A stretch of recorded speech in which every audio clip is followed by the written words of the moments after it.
ಶತಮಕಮಣಿನೀಲ ಚಾರುಕಲ್ಹಾರಹಸ್ತ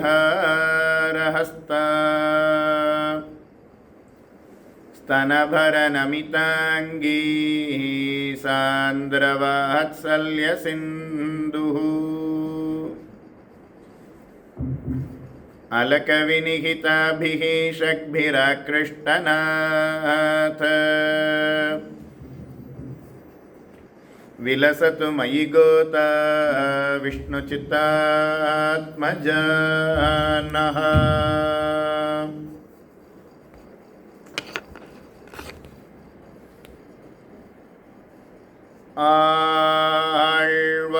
ஆழ்வார்கள் வாழி அருளிச் செயல் வாழி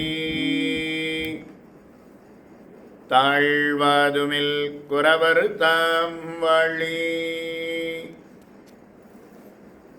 ஏழ்பாறுமைய அவர்கள் உரைத்தவைகள் தாம் வாழி செய்யமறை தன்னுடனே சேர்ந்து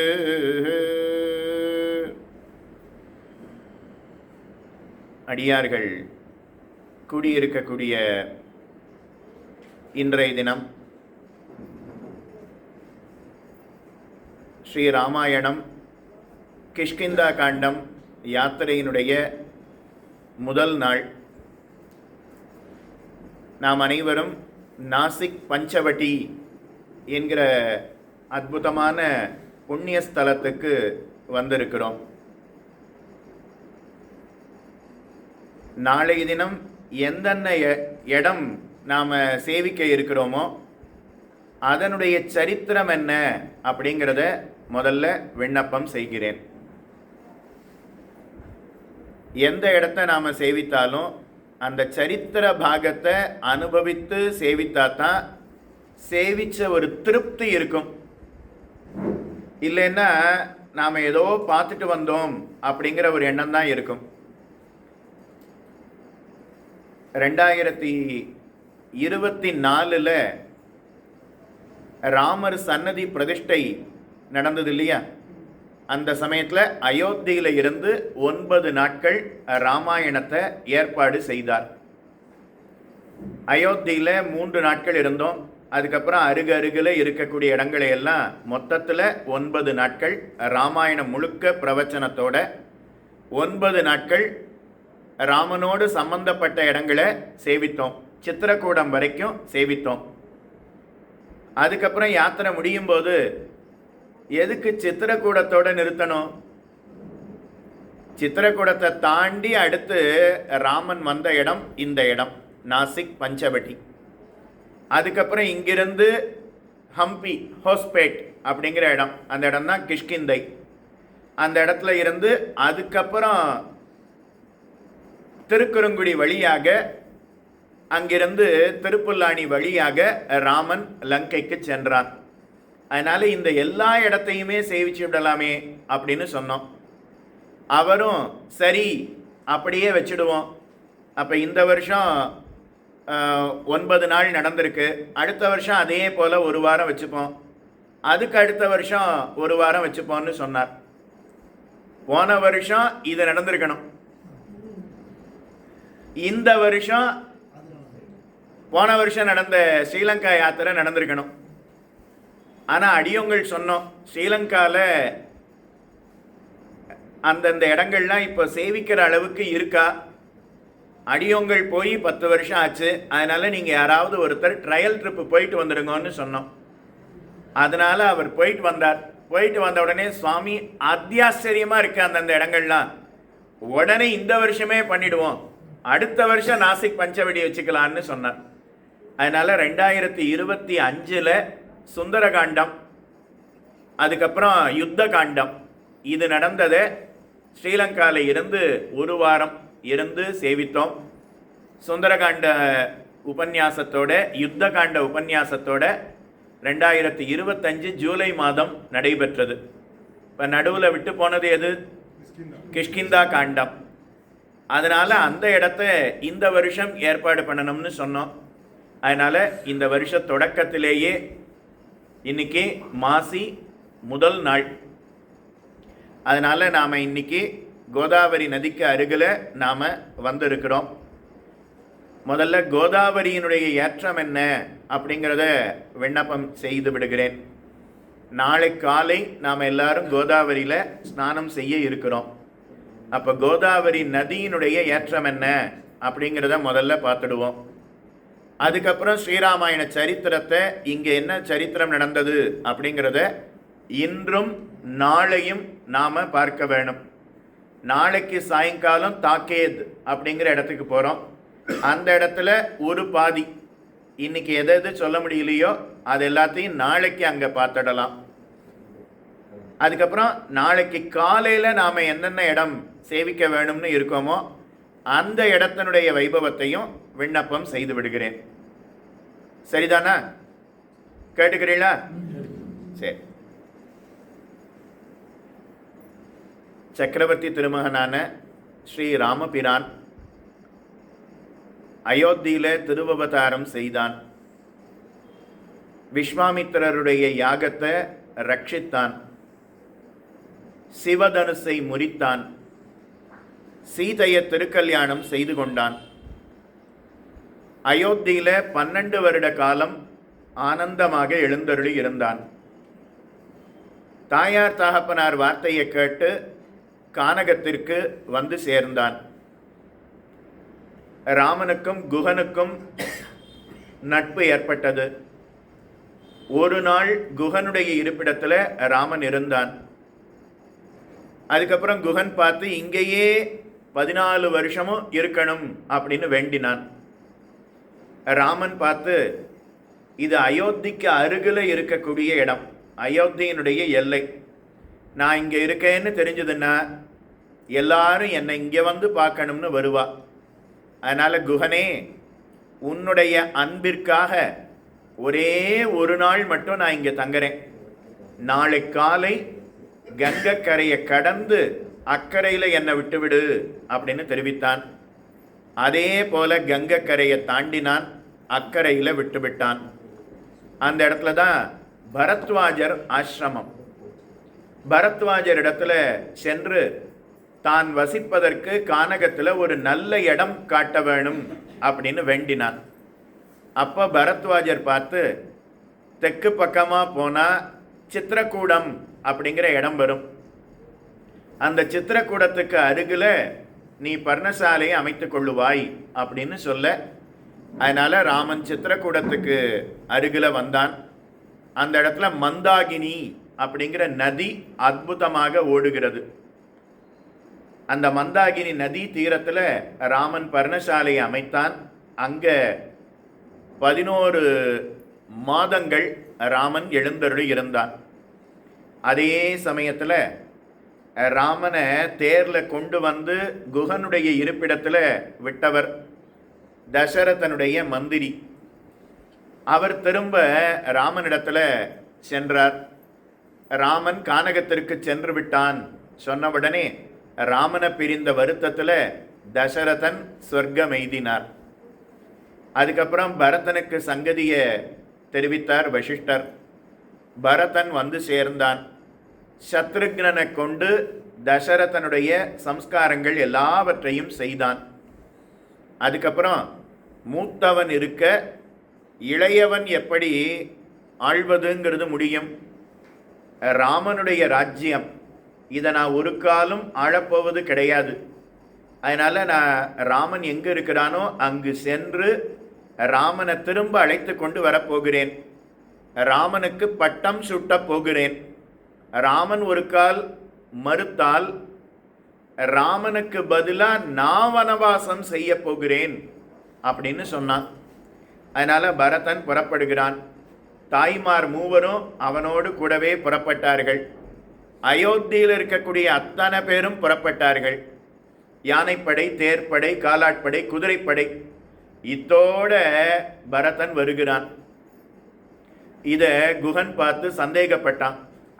என்னவோ ராமனை அழைச்சிண்டு வர்றதுக்கு வந்திருக்கிறான்னா அப்போ எதுக்காக யானைப்படை, தேர்ப்படை, காலாட்படை, குதிரைப்படை இதையோட வரணும்?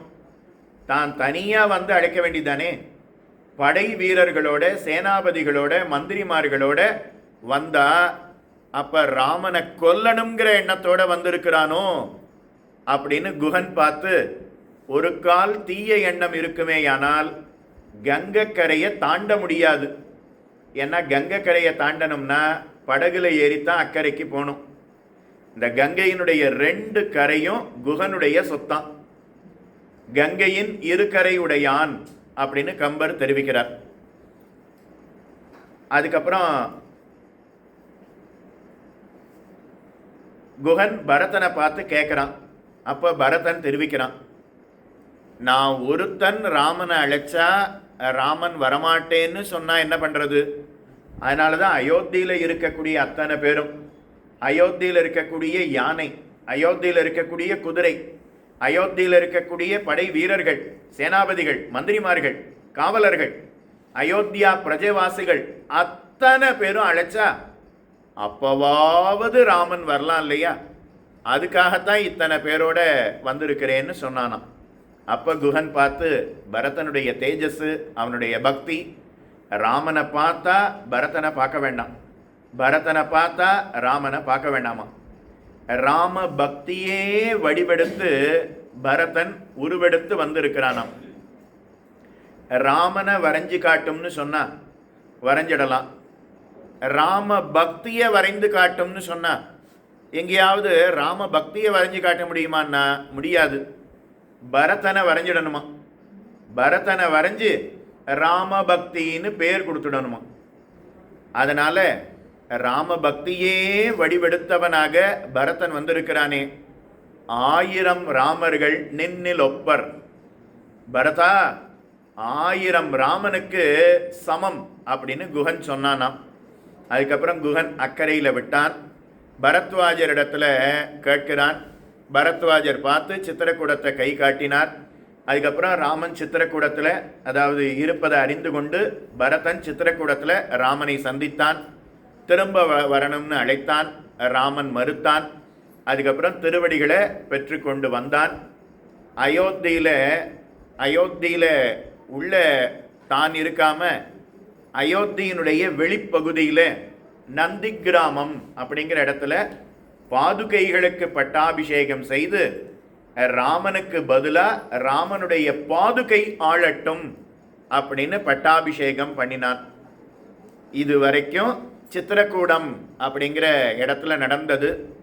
அதை முதல் யாத்திரையிலேயே நாம் சேவித்திருக்கிறோம், கேட்டிருக்கிறோம், ஞாபகத்திலே கொள்க. அதுக்கு மேலே சித்திரக்கூடத்தில் இருந்து ராமன் இனிமே இந்த இடத்துல இருக்கக்கூடாது. ஏன்னா பரதன் இந்த இடத்துல தானே வந்தான். என்னுடைய அன்பு தம்பி இந்த இடத்துல வந்து விழுந்து சேவித்தானே, அவன் அயோத்திக்கு திரும்ப வரணும்னு என்னிடத்துல மன்றாடி வேண்டினானே, நான் அதனை ஏற்காமல் மறுத்து விட்டேனே. எனக்கு பரதனுடைய ஞாபகம் திரும்ப திரும்ப வந்து கொண்டே இருக்கிறது. அதனால இங்கிருந்து வேறு இடத்திற்கு சென்று விடுவோம் அப்படின்னு முடிவு பண்ணினான். அதனால ராமன் சித்திரக்கூடத்துல இருந்து தண்டகாரண்யத்துக்குள்ளே செல்லுகிறான். அதிலிருந்து அரண்ய காண்டம் அப்படிங்கிறது தொடங்குகிறது. வால்மீகி தெரிவிக்கிறார், வனேன வனம் கத்வா அப்படின்னு தெரிவிக்கிறார். நாமெல்லாம் காட்டுக்கு வரோம்னா பட்டணத்தில் இருந்து காட்டுக்கு வருவோம், கிராமத்தில் இருந்து காட்டுக்கு வருவோம். ஆனால் ராமன் காட்டுக்கு வந்தான்னா காட்டுல இருந்து காட்டுக்கு வந்தானாம். வால்மீகி தெரிவிக்கிறார், வனேன வனம் கத்வா, காட்டுல இருந்து காட்டுக்கு வந்தானாம். கைகை சொன்னது என்னன்னா, ராமா 14 வருஷம் காட்டில் இரு அப்படின்னு சொன்னான்.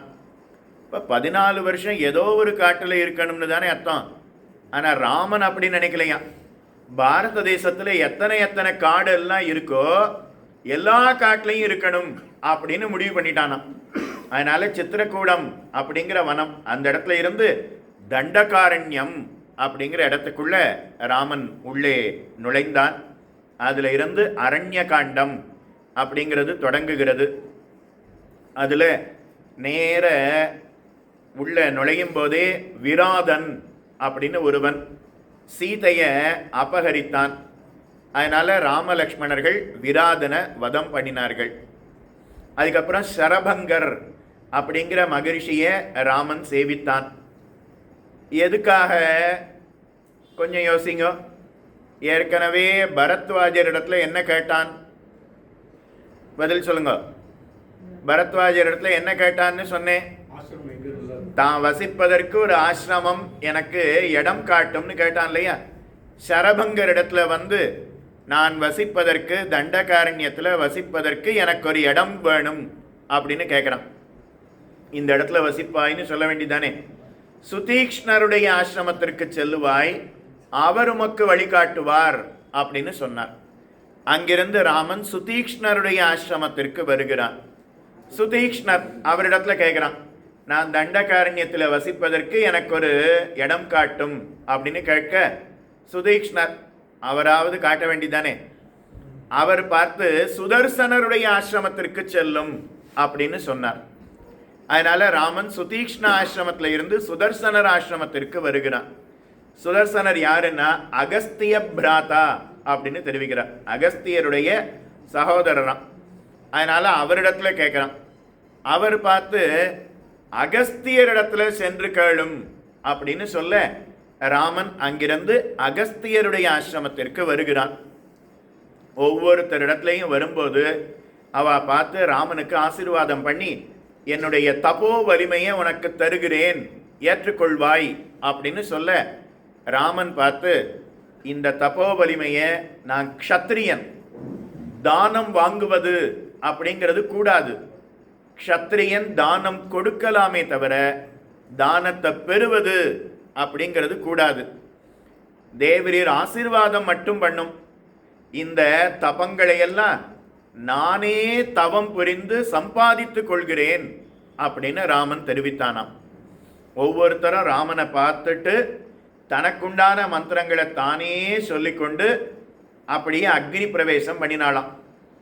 பிள்ளை இருந்தால் 13 நாள் காரியம் பண்ணணும், 16 நாள் காரியம் பண்ணணும், பேரம் பண்ணணும், அண்ணனோ தம்பியோ பண்ணுவா. ஒருத்தரும் இல்லையே, என்ன பண்ணுறதுன்னா நமக்குண்டான மந்திரத்தை நாமே சொல்லிக்கொள்ளலாம். ஆனால் அதில் ஒரு கஷ்டம் என்னன்னா, அக்னிக்கு நடுவில் உட்காந்துட்டு சொல்லிக்கணும். அக்னிக்கு நடுவில் உட்காந்துட்டு நமக்குண்டான மந்திரங்களை நாமே சொல்லிக்கொள்ளலாம். இப்போ அது எல்லாத்தையும் அந்த ரிஷிகள் அத்தனை பேரும் ராமனை கண்டவுடனே ராமனுக்கு ஆசீர்வாதம் பண்ணிட்டு தனக்குண்டான மந்திரங்களை தானே சொல்லிண்டு அவர்கள் பிரம்மலோகத்தை அடைந்தார்களாம். பிரம்மலோகம்னா அந்த இடத்துல கோவிந்தராஜர் அப்படிங்கிற பெரியவர், அவர் இதற்கு பாஷ்யம் செய்திருக்கிறார். வால்மீகி ராமாயணத்தில் இருக்கக்கூடிய அர்த்தங்களுக்கு ஒரு ஸ்லோகத்துக்கும் என்ன அர்த்தங்கிறத சம்ஸ்கிருதத்தில் பெரியவாச்சான் பிள்ளையினுடைய சீடர், அவருக்கு கோவிந்தராஜர் அப்படின்னு பெயர்.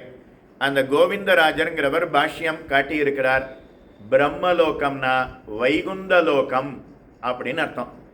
பிரம்மா இருக்கக்கூடிய லோகம் பிரம்மலோகம்னு அர்த்தம் கிடையாது. பிரம்மன் அப்படின்னா தலைவன், சுவாமி, திருமால், நாராயணமூர்த்தின்னு அர்த்தம். அதனால பரபிரம்மம் இருக்கக்கூடிய லோகமான வைகுந்தத்தை அவர்கள் அடைந்தார்கள் அப்படின்னு காட்டுறார். இப்போ அகஸ்தியருடைய ஆசிரமத்திற்கு வந்தான் ராமன். அப்போ அகஸ்தியருடைய பெருமைகள் எல்லாவற்றையும் ராமன் சீதைக்கு சொன்னானாம். இல்வலவன், வாதாபி அப்படின்னு 2 அசுரர்கள், அவளை கொல்றது யாராலையும் முடியாமல் இருந்தது. அகஸ்தியர் பார்த்து அவர்கள் இருவரையும் வதம் பண்ணினார். தேவ அசுர யுத்தம் நடக்கும்போது தேவாசுர யுத்தத்தில் அவர்கள் ராத்திரி வந்து சண்டை போடுவா. பகல் பொழுதுல அசுரர்கள்லாம் சமுத்திரத்துக்கு நடுவில் போய் மறைஞ்சுப்பா. தேவர்களால் தேடி கண்டுபிடிக்கவே முடியல. சமுத்திரத்துக்குள்ளே மறைந்து கொண்டார்களே, சமுத்திரத்துக்குள்ளே போய் எப்படி சண்டையிடுவது அப்படின்னு அவள் பயந்து போனான். அகஸ்தியரிடத்துல வேண்டினார். அகஸ்தியர் பார்த்து சமுத்திரத்தையே அப்படியே குடித்து விட்டாராம். அதனால சமுத்திரத்துக்கு கீழே வெறும் மண்ணு மட்டும்தான் இருந்துதான், மணல் மட்டும்தான் இருந்துதான். அந்த இடத்துக்கு தேவர்கள் வந்து அசுரர்களோட சண்டையிட்டு ஜெயித்தார்கள்னு அகஸ்தியருடைய பெருமை எல்லாவற்றையும் ராமன் சீதைக்கு சொன்னான். அப்போ அகஸ்தியர் ராமனுக்கு அவர் வில் கொடுத்தார். அதுக்கு தான் சார்ங்கம் அப்படின்னு பெயர், கோதண்டம் அப்படின்னு பெயர். ராமன் வில்ல தரித்திருக்கிறான் இல்லையா, கோதண்ட ராமன் பல இடத்துல காட்சி தருகிறான். அதனால சார்ங்கம் உதைத்த சரமழை போல் வாழ உலகினில் பெய்திடாய். அந்த வில்ல ராமனுக்கு கொடுத்தது யாரு அப்படின்னா அகஸ்தியர். அதுக்கப்புறம் 2 அம்பரா தூணிகளை ராமனுக்கும் லக்ஷ்மணனுக்கும் அகஸ்தியர் கொடுத்தாராம். 2 அம்பரா தூணிகள். அந்த அம்பரா தூணியிலிருந்து பானத்தை எடுக்க எடுக்க அது சுரந்துட்டே இருக்குமா, எடுக்க எடுக்க பானம் வந்துட்டே இருக்குமா. பின்னாடி அம்பரா தூணியை கட்டிப்பா. நாம் 10 பானம் கொண்டு வந்தால் 9 பானம் தீர்ந்தெடுத்துனா 10வது பானத்தை எடுத்தால் முடிஞ்சு போச்சு, அவ்வளவுதான். ஆனால் அந்த அம்பரா தூணியில் 2 பானம் தான் இருக்கும். எடுக்க எடுக்க அது மறுபடியும் வந்துட்டே இருக்குமா. அடியங்கள் மதுராந்தகம் ராமன் எம்பெருமான சேவிக்கணுங்கிறதுக்காக சென்றோம். அப்போ அர்ச்சக சுவாமி நன்னா ராமனை சேவை பண்ணி வச்சார். சுவாமி இந்த பெருமாளை நன்னா உத்து பாரும் அப்படின்னு சொன்னார். உத்து பார்த்தோம். ஏதாவது விசேஷம் தெரியறதான்னு கேட்டார். ஒன்றும் தெரிகிற மாதிரி தெரியலையேன்னு சொன்னோம். அம்பரா தூணியை பாரும் அப்படின்னு சொன்னார். அம்பரா தூணியை பார்த்தா அதில் ஒரே ஒரு பானம் தான் இருந்தது. ஒரே ஒரு பானம் இருக்கு அப்படின்னு சொன்னோம். ஆமாம், தேவரீர் தான் உபன்யாசத்தில் வால்மீகி சாதித்திருக்கிறார்னு சொல்லியிருக்கிறே.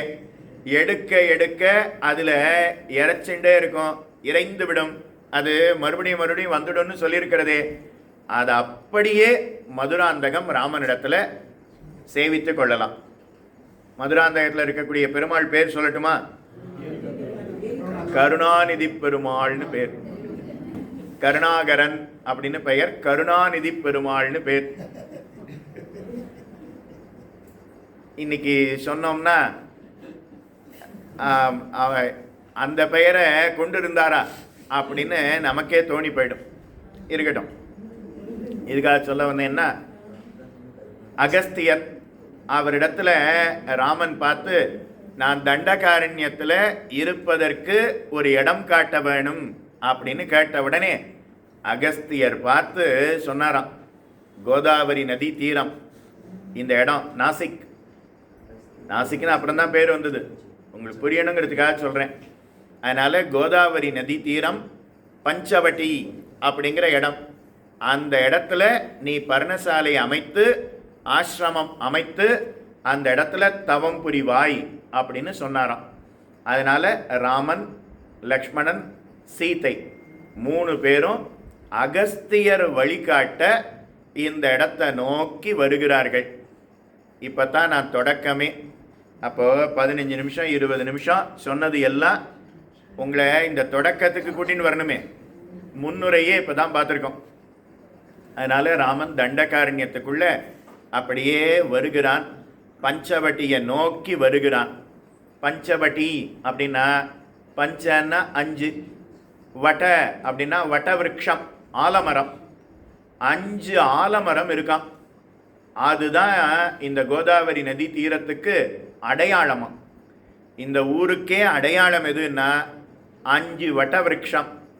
அதனால் அது எங்கே இருக்குன்னு தேடிட்டு வரும்போது அப்போ ஜடாயு அவர் பார்த்து காட்டுறார்.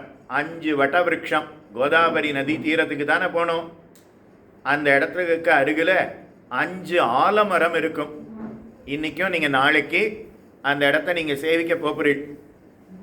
காலையிலேயே பக்கத்திலேயே கோராராம் மந்திர் அப்படின்னு இருக்குது, காலாராம் மந்திர்னு இருக்குது, அதுக்கப்புறம் தபோவன் அப்படின்னு இருக்குது, சீதா ஹரண ஸ்தான் அப்படின்னு இருக்குது, பக்கத்திலேயே சீதா குஃபா அப்படின்னு இருக்குது, அதுக்கு பக்கத்திலேயே 5 ஆலமரம் இருக்கும். நம்பர் போட்டு வச்சிருக்கா, 1 2 3 4 5. அப்படியே அந்த 5 வட்ட விருட்சத்தை அப்படியே சேவித்து கொள்ளலாம். அந்த இடம்தான் பஞ்சவட்டி அப்படின்னு பெயர். அதனால் அந்த இடத்தை தேடிக்கொண்டு வருகிறார். அப்போ தூரத்தில் ஒரு பெரிய கழுகு அது இருப்பதை ராமலக்ஷ்மணர்கள் கண்டார்கள். ஒரு பெரிய கழுகு, கழுகுன்னு சொல்ல முடியாது, கழுகுகளுக்கெல்லாம் தலைவன் அப்படின்னு சொல்லலாம். உடனே ராமன் பேசிக்கொள்கிறான். அதோ தூரத்தில் பார்த்தா ஏதோ ஒரு அரக்கனை போல தெரிகிறது. ஏதோ ஒரு அரக்கனே ஒரு பறவை கொண்டிருக்கிறான் போலே தெரிகிறது. ரொம்ப ஜாக்கிரதையாக இருக்கணும் அப்படின்னு வாழை உருவரா ராமன் பார்த்து பானத்தை அப்படியே குறிப்பாத்து வச்சுண்டு அப்படியே வருகிறான். அப்போ அந்த இடத்துல இருந்த ஒரு பெரிய கழுகரசன், அவருக்கு ஜடாயு அப்படின்னு பெயர். அப்போ அவர் பார்த்து, நீங்கள் மூவரும் யார் அப்படின்னு கேட்டாராம். இந்த தண்டகாரண்யத்துக்குள்ளே வந்திருக்கீளே, இந்த தண்டகாரண்யத்துக்குள்ளே யார் வருவான்னா அசுரர்கள் வருவா, இல்லைன்னா தவம் புரியணுங்கிறதுக்காக ரிஷிகள் வருவா. தவம் புரியணுங்கிறதுக்காக ரிஷிகள் வந்தா அசுரர்களுக்கு இரையாகி விடுவார்கள். இப்ப தண்டகாரண்யத்தில் யார் இருப்பா? அசுர ராட்சசர்கள் இருப்பா. இப்ப நீங்க 3 பேரும் உங்களை பார்த்தா மனிதர்களை போல தெரிகிறது. உடுத்து இருக்கக்கூடிய உடையை பார்த்தா தபஸ்விகளை போல தெரிகிறது. ஆனால் தண்டகாரண்யத்துக்கு வந்திருக்கிறீர்களே, இந்த காட்டில் இருந்து தவம் புரிந்தால் பகவானை பற்றிய ஞான பக்தி வைராக்கியம் விரைவில் உண்டாகிவிடும். இது ஒரு புண்ணியமான ஸ்தலம். ஆனால் இந்த இடத்துல யாரும் தவம் புரிய ஒட்டாதபடி கரண், தூஷணன் முதலான ராட்சசர்கள் 14,000 பேர் அவா இங்கே வரக்கூடிய ரிஷிகளையும் தபஸ்விகளையும் கொன்று தின்று கொண்டு இருக்கிறார்கள். இந்த இடத்தை நோக்கி நீங்கள் 3 பேரும் வரீங்களே, நீங்கள் 3 பேரும் யாரு அப்படின்னு கேட்க, அப்போ லக்ஷ்மணன் தெரிவிக்கிறான், இவர் என்னுடைய அண்ணன், இவருக்கு ராமன் அப்படின்னு பெயர், நான் அவருடைய தம்பி லக்ஷ்மணன், இவர்கள் என்னுடைய மன்னி சீதை, நாங்கள் தசரதனுடைய மைந்தர்கள், தகப்பனாருடைய வார்த்தையினால கானகத்திற்கு வந்திருக்கிறோம் அப்படின்னு சொல்கிறான். உடனே அந்த கழுகு ஜடாயு அப்படிங்கிறவர், ஓ தசரதனுடைய மைந்தர்களா நீங்கள் அப்படின்னு கேட்குறார்.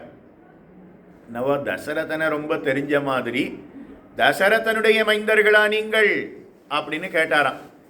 உடனே தசரதனை உமக்கு எப்படி தெரியும் அப்படின்னு, நீர் யார் அப்படின்னு கேட்க, அப்போ தான் யார் அப்படிங்கிறத சொல்ல தொடங்குறார். நான் தசரதனுடைய நெருங்கிய நண்பன். தசரதனும் நானும் சகா, நெருங்கிய நண்பர்கள். இப்படி ஒன்றுக்குள்ள ஒன்று. அவர் என்னை எப்போதும் அண்ணா அப்படின்னு என்னை அன்போடு அழைப்பார். அப்படின்னா நாங்கள் 2 பேரும் எவ்வளவு நெருக்கத்தோடு இருந்திருக்கிறோம். எனக்கு ஜடாயு அப்படின்னு பெயர். நான் யாரு அப்படின்னா சூரியனுடைய தேரோட்டி, அவருக்கு அருணன் அப்படின்னு பெயர். அந்த அருணனுடைய பிள்ளைகள் 2, மூத்தவருக்கு சம்பாதி அப்படின்னு பெயர். இன்னும் 2-3 நாள் கழித்து அவர் சரித்திரத்தை பார்க்க போகிறோம், கடைசி நாள் பார்க்க போகிறோம். அவருக்கு சம்பாதின்னு பெயர். அவருக்கு அந்த சம்பாதியினுடைய தம்பி ஜடாயு அப்படின்னு பெயர். சூரியனுடைய தேரோட்டிக்கு அருணன் அப்படின்னு பெயர். அந்த அருணனுக்கு 2 பிள்ளைகள். முதல்ல அருணன் யாரு அதுலேருந்து ஆரம்பிக்கணும். கஷ்யபர் அப்படிங்கிற மகரிஷி. இந்த கஷ்யபருக்கு 13 பத்னிமார்கள். தக்ஷன், எதுக்கு இப்போ அவசரமாக சொல்லணும், நிதானமாகவே சொல்லலாமே. நீங்கள்லாம் டிஃபன் சாப்பிட்டுட்டீங்களா இல்லையா? காஃபி சாப்பிட்டீங்களா இல்லையா? சரியாக 7:30 மணிக்கு சாப்பிட்ணுங்கிற நிர்பந்தம் கிடையாது. 8 மணிக்கு சாப்பிட்லாம் இல்லையா? எதுக்காக சொல்ல வந்தேன்னா, இப்போ நான் சாப்பிட்லாம் இல்லையான்னு கேட்டேன் இல்லையா, எனக்கு பாப்பம் வந்து சேரும். ஏன்னா இன்னைக்கு ஏகாதசி. இன்னைக்கு ஏகாதசி அன்னைக்கு சாப்பிட்றதும் பார்ப்போம், சாப்பிட்றீங்களான்னு கேட்குறதும் பார்ப்போம். இருக்கட்டும், இதில் விட்டோம். இப்போ கஷ்யபர், தக்ஷன் அப்படின்னு ஒருத்தருக்கு 60 பெண்கள் பிறந்தார்கள். அதில் 13 பெண்களை கஷ்யபர் அப்படிங்கிற மகரிஷிக்கு கல்யாணம் செய்து கொடுத்தான். அந்த கஷ்யபருடைய பத்னிமார்களில் ஒருத்திக்கு திதி அப்படின்னு பெயர், மற்றொருத்திக்கு அதிதி அப்படின்னு பெயர். ஒருத்திக்கு கத்ரு அப்படின்னு பெயர், ஒருத்திக்கு வினதை அப்படின்னு பெயர், ஒருத்திக்கு கபிலை அப்படின்னு பெயர். அந்த கத்ருவுக்கும் கபிலைக்கும் பிறந்தவர் மூத்தவர், அவருக்கு பிராமணன் அப்படின்னு பெயர். கஷ்யபருக்கும் கபிலைக்கும் ஒரு பெண் பிறந்தாளாம், அந்த பெண்ணுக்கு தான் கோமாதா அப்படின்னு பெயர். அதனால் பிராமணனும் பசுமாடும் ஒரே ஜாதி, அவர் அண்ணன் இவர் தங்க இருக்கட்டும். இப்போ எதுக்காக சொல்ல வந்தேன்னா, கஷ்யபருக்கும் அதித்தின்னு சொன்னேன் இல்லையா, அந்த கஷ்யபருக்கும் அதித்திக்கும் பிறந்தவர்கள் தான் ஆதித்யர்கள், தேவர்கள் அப்படின்னு பெயர். கஷ்யபருக்கும் திதிக்கும் பிறந்தவர்கள் தைத்தியர்கள், அவர்களுக்கு தான் அசுரர்கள் அப்படின்னு பெயர். கஷ்யபருக்கும் கத்ரு, அவர்களுக்கு பிறந்த பிள்ளைகள், அவர்களுக்கு தான் நாகங்கள், பாம்புகள் அப்படின்னு பெயர். கஷ்யபருக்கும் வினதைக்கும் பிறந்தவர்கள் இரு பிள்ளைகள், மூத்தவருக்கு அருணன் அப்படின்னு பெயர், இளையவருக்கு கருடன் அப்படின்னு பெயர். பகவானுடைய வாகனமான கருடன் சொல்கிறோம் இல்லையா, அந்த கருடன் யாருன்னா அவர் அருணனுடைய தம்பி, மூத்தவருக்கு அருணன்னு பெயர். அந்த அருணனுக்கு சேனி அப்படிங்கிற பெண்ணோட கல்யாணம் முடிந்தது. அதனால் அருணனுக்கும் சேனிக்கும் பிறந்தவர்கள் இருவர். மூத்த பிள்ளைக்கு சம்பாதி அப்படின்னு பெயர், இளைய பிள்ளைக்கு ஜடாயு அப்படின்னு பெயர். நான் இந்த இடத்துல வாசம் செய்து கொண்டிருக்கிறேன், நானும் தசரதனும் நெருங்கிய நண்பர்கள் சொன்னவுடனே ராமனுக்கு சந்தோஷம். தசரதன் தகப்பனார், அவருடைய வெண்கொற்ற குடைக்கு கீழே நான் இருக்கணும்னு ஆசைப்பட்டேன், அது எனக்கு கிடைக்காமல் போனது. பெரிய தகப்பனாருடைய சிறகுக்கு கீழையாவது நான் இங்கே இருக்கலாமே அப்படின்னு ராமன் ஆசைப்பட்டானான். புரியுறது இல்லையா? தசரதன் தகப்பனாருடைய வெண்கொற்ற குடைக்கு கீழே அப்படின்னா அவர் ராஜ்யம் ஆளும் பொழுது நான் அவருக்கு கீழே பிள்ளையா அவரோட வெகு நாட்கள் இருக்கணும்னு நினச்சேன். ஆனால் அந்த பாக்கியம் எனக்கு கிட்டவில்லை. இப்போ பெரிய தகப்பனாருடைய ஸ்தானத்தில் இருக்கக்கூடிய ஜடாயு, அவருடைய சிறகுக்கு கீழே நாம் இருப்போம் அப்படின்னு முடிவு பண்ணினார். அப்போ ஜடாயு பார்த்து, ராமா லக்ஷ்மணா, நீங்கள் கோதாவரி நதி தீரத்தில் பர்ணசாலையை அமைக்கணும், அதுக்காகத்தானே இடம் தேடிக்கொண்டு வருகிறீர்கள். கோதாவரி நதி பக்கத்திலேயே ஓடுகிறது. இங்கிருந்து இன்னும் கொஞ்சம் தூரம் தெற்கு பக்கம் வந்தோம்னா அப்போ 5 வட்டவிருட்சங்கள் இருக்கும், 5 ஆலமரம் இருக்கும். அந்த ஆலமரத்துக்கு அருகில் நீங்கள் பர்ணசாலையை அமைப்பீர்கள், சுகமாக வாழுங்கள் அப்படின்னு சொன்னார். அது மட்டும் அல்லாமல் இந்த இடத்துல அசுரர்கள், ராட்சசர்கள் சஞ்சரிக்கக்கூடிய இடம், கொடிய விலங்குகள் சஞ்சரிக்கக்கூடிய இடம், நாகங்கள்லாம் நிறைய இருக்குமா, சர்ப்பங்கள்லாம் நிறைய இருக்குமா. அதெல்லாம் ராமலக்ஷ்மணர்களை கண்டவுடனே பயந்து அது புத்துக்குள்ளே போய் மறைந்து கொண்டதாம். காட்டில் இருக்கக்கூடிய சிங்கம், புலி முதலான மிருகங்கள், இவா 2 பேரும், ராமன் ராகவ சிம்மம், இவர் லக்ஷ்மண சிம்மம். அதனால் இந்த 2 சிம்மங்களை பார்த்து அந்த காட்டில் இருக்கக்கூடிய அத்தனை விலங்குகளும் பயந்து போய் 4 பக்கமும் ஓடியதான். இது எல்லாத்தையும் ஜடாயு பார்த்துட்டே இருக்கார். அதனால் இந்த இடத்துக்கு அருகில் பஞ்சவட்டி கோதாவரி நதி தீரத்தில் பர்ணசாலை அமைத்து நீங்கள் அந்த இடத்துல இருங்கள். ராமன் தவம் புரியும் பொழுது, சீதை புஷ்ப பறிக்கணுங்கிறதுக்காக தோட்டத்துக்கு வந்தாலோ அல்லது நதி ஸ்நானம் பண்ணணும்னு வந்தாலோ, தனியாக இருக்கிற சமயத்தில் சீதைக்கு எந்த ஆபத்தும் வாராமல் நான் காக்கிறேன் அப்படின்னு சொன்னாராம். அதனால் ராமனும் ஆனந்தப்பட்டு இந்த இடத்துக்கு வந்து சேர்ந்தான். ஜடாயு வழிகாட்ட ராமன் கோதாவரி நதி தீரத்துக்கு வந்து சேர்ந்தான். 5 வட்டவிருட்சம், அதை சொல்லிட்டேன், நாளைக்கு நீங்கள் சேவிக்க போகிறீர்கள். அதுக்கப்புறம் ராமன் இந்த இடத்துல பர்ணசாலையை கட்டணுங்கிறதுக்காக வந்தான். லக்ஷ்மணா, உனக்கு எப்படி ஆனந்தமாக உனக்கு எப்படி விருப்பமோ அப்படி பர்ணசாலை அமைப்பாய் அப்படின்னு சொன்னான். உடனே லக்ஷ்மணன் பார்த்து ராமனிடத்துல வந்து ஹோன்னு அழுதானான். ராமா, என்ன இந்த மாதிரி சொல்லிட்டியே அப்படின்னு ஹோன்னு அழுதானான். என்ன, நான் ஒன்றும் சரியா உன்னை ஒன்றும் திட்டலையே, வையலையே, உனக்கு எப்படி பிடிச்சிருக்கோ அப்படி பர்ணசாலை அமைப்பாய் அப்படின்னு தானே சொன்னேன். அப்படின்னா உனக்கு எப்படி பிடிச்சிருக்கோ அப்படி பர்ணசாலை அமைப்பாய்ன்னு சொன்னா, அப்போ என்னுடைய தலையில நீ ஒரு சுவாதந்திரியத்தை ஏற்றுகிறாயின்னு அர்த்தம். நீ என்ன சொல்லணும் தெரியுமா? எனக்கு எப்படி பிடிச்சிருக்குன்னு நீ சொல்லணும். அப்படி பர்ணசாலையை கட்டுன்னு என்னை நியமிக்க வேணும். நீ சுவாமி, நான் தாசன், நீ பார்த்து இப்படி கட்டணும்னு சொல்லணும். நான் அப்படியே கட்டுவேன், உனக்கு பிடிச்ச மாதிரி கட்டிக்கோ அப்படின்னு சொன்னா, அப்ப ராமன் நம்மை கைவிட போகிறான் அப்படின்னு அர்த்தம். நமக்கு சுவாதந்திரியம் அப்படிங்கிறது வந்துவிடவே கூடாது. சுவாதந்திரியம் வந்துடுத்துன்னா பகவான் நம்மை கைவிட போகிறான்னு அர்த்தம். இது விசிஷ்டாத்வைத ஸ்ரீ வைஷ்ணவ சித்தாந்தத்தில், ராமானுஜ சம்பிரதாயத்தில் ஒரு முக்கியமான ஒரு அர்த்தம். நாம் பகவானுக்கு கைங்கரியம் பண்ணணும், பகவான் நம்மை நியமிக்க வேணும். நமக்கு ஏற்ற மாதிரி நாம் கைங்கரியம் பண்ணுவது அப்படிங்கிறது கிடையவே கிடையாது. அவனுக்கு எப்படி பிடிச்சிருக்கோ அப்படி நாம் கைங்கரியம் பண்ணணுமா. அதனால் சொன்ன உடனே லக்ஷ்மணன் இதை சொன்ன உடனே ராமன் பார்த்து, சரி சரி, இப்படி கட்டு, இந்த இடத்துல யாகசாலையை அமைப்பாய், இந்த இடத்துல ரிஷிகள் வந்தால் அவர்களுடைய உபதேசத்தை கேட்கணும், அதுக்கு ஒரு அறையை உண்டாக்குவாய், அப்புறம் இந்த இடத்துல ஒரு தளிகை பண்ணுறதுக்கு ஒரு இடத்த உண்டாக்குவாய், சீதா ரசோயி, நீங்கள் நாளைக்கு பார்த்தீங்கன்னா அந்த இடத்துல தெரியும். அதனால் ஆசிரமம் இருப்பதை நீங்கள் பார்க்கலாம். சீதா ரசோயி, ரசோயின்னா தளிகை பண்ணுற இடம். அதனால் இது எல்லாத்தையும் ராமன் சொன்னான். லக்ஷ்மணன் அதே போல பர்ணசாலையை அமைத்தான், ஆசிரமத்தை அமைத்தான்.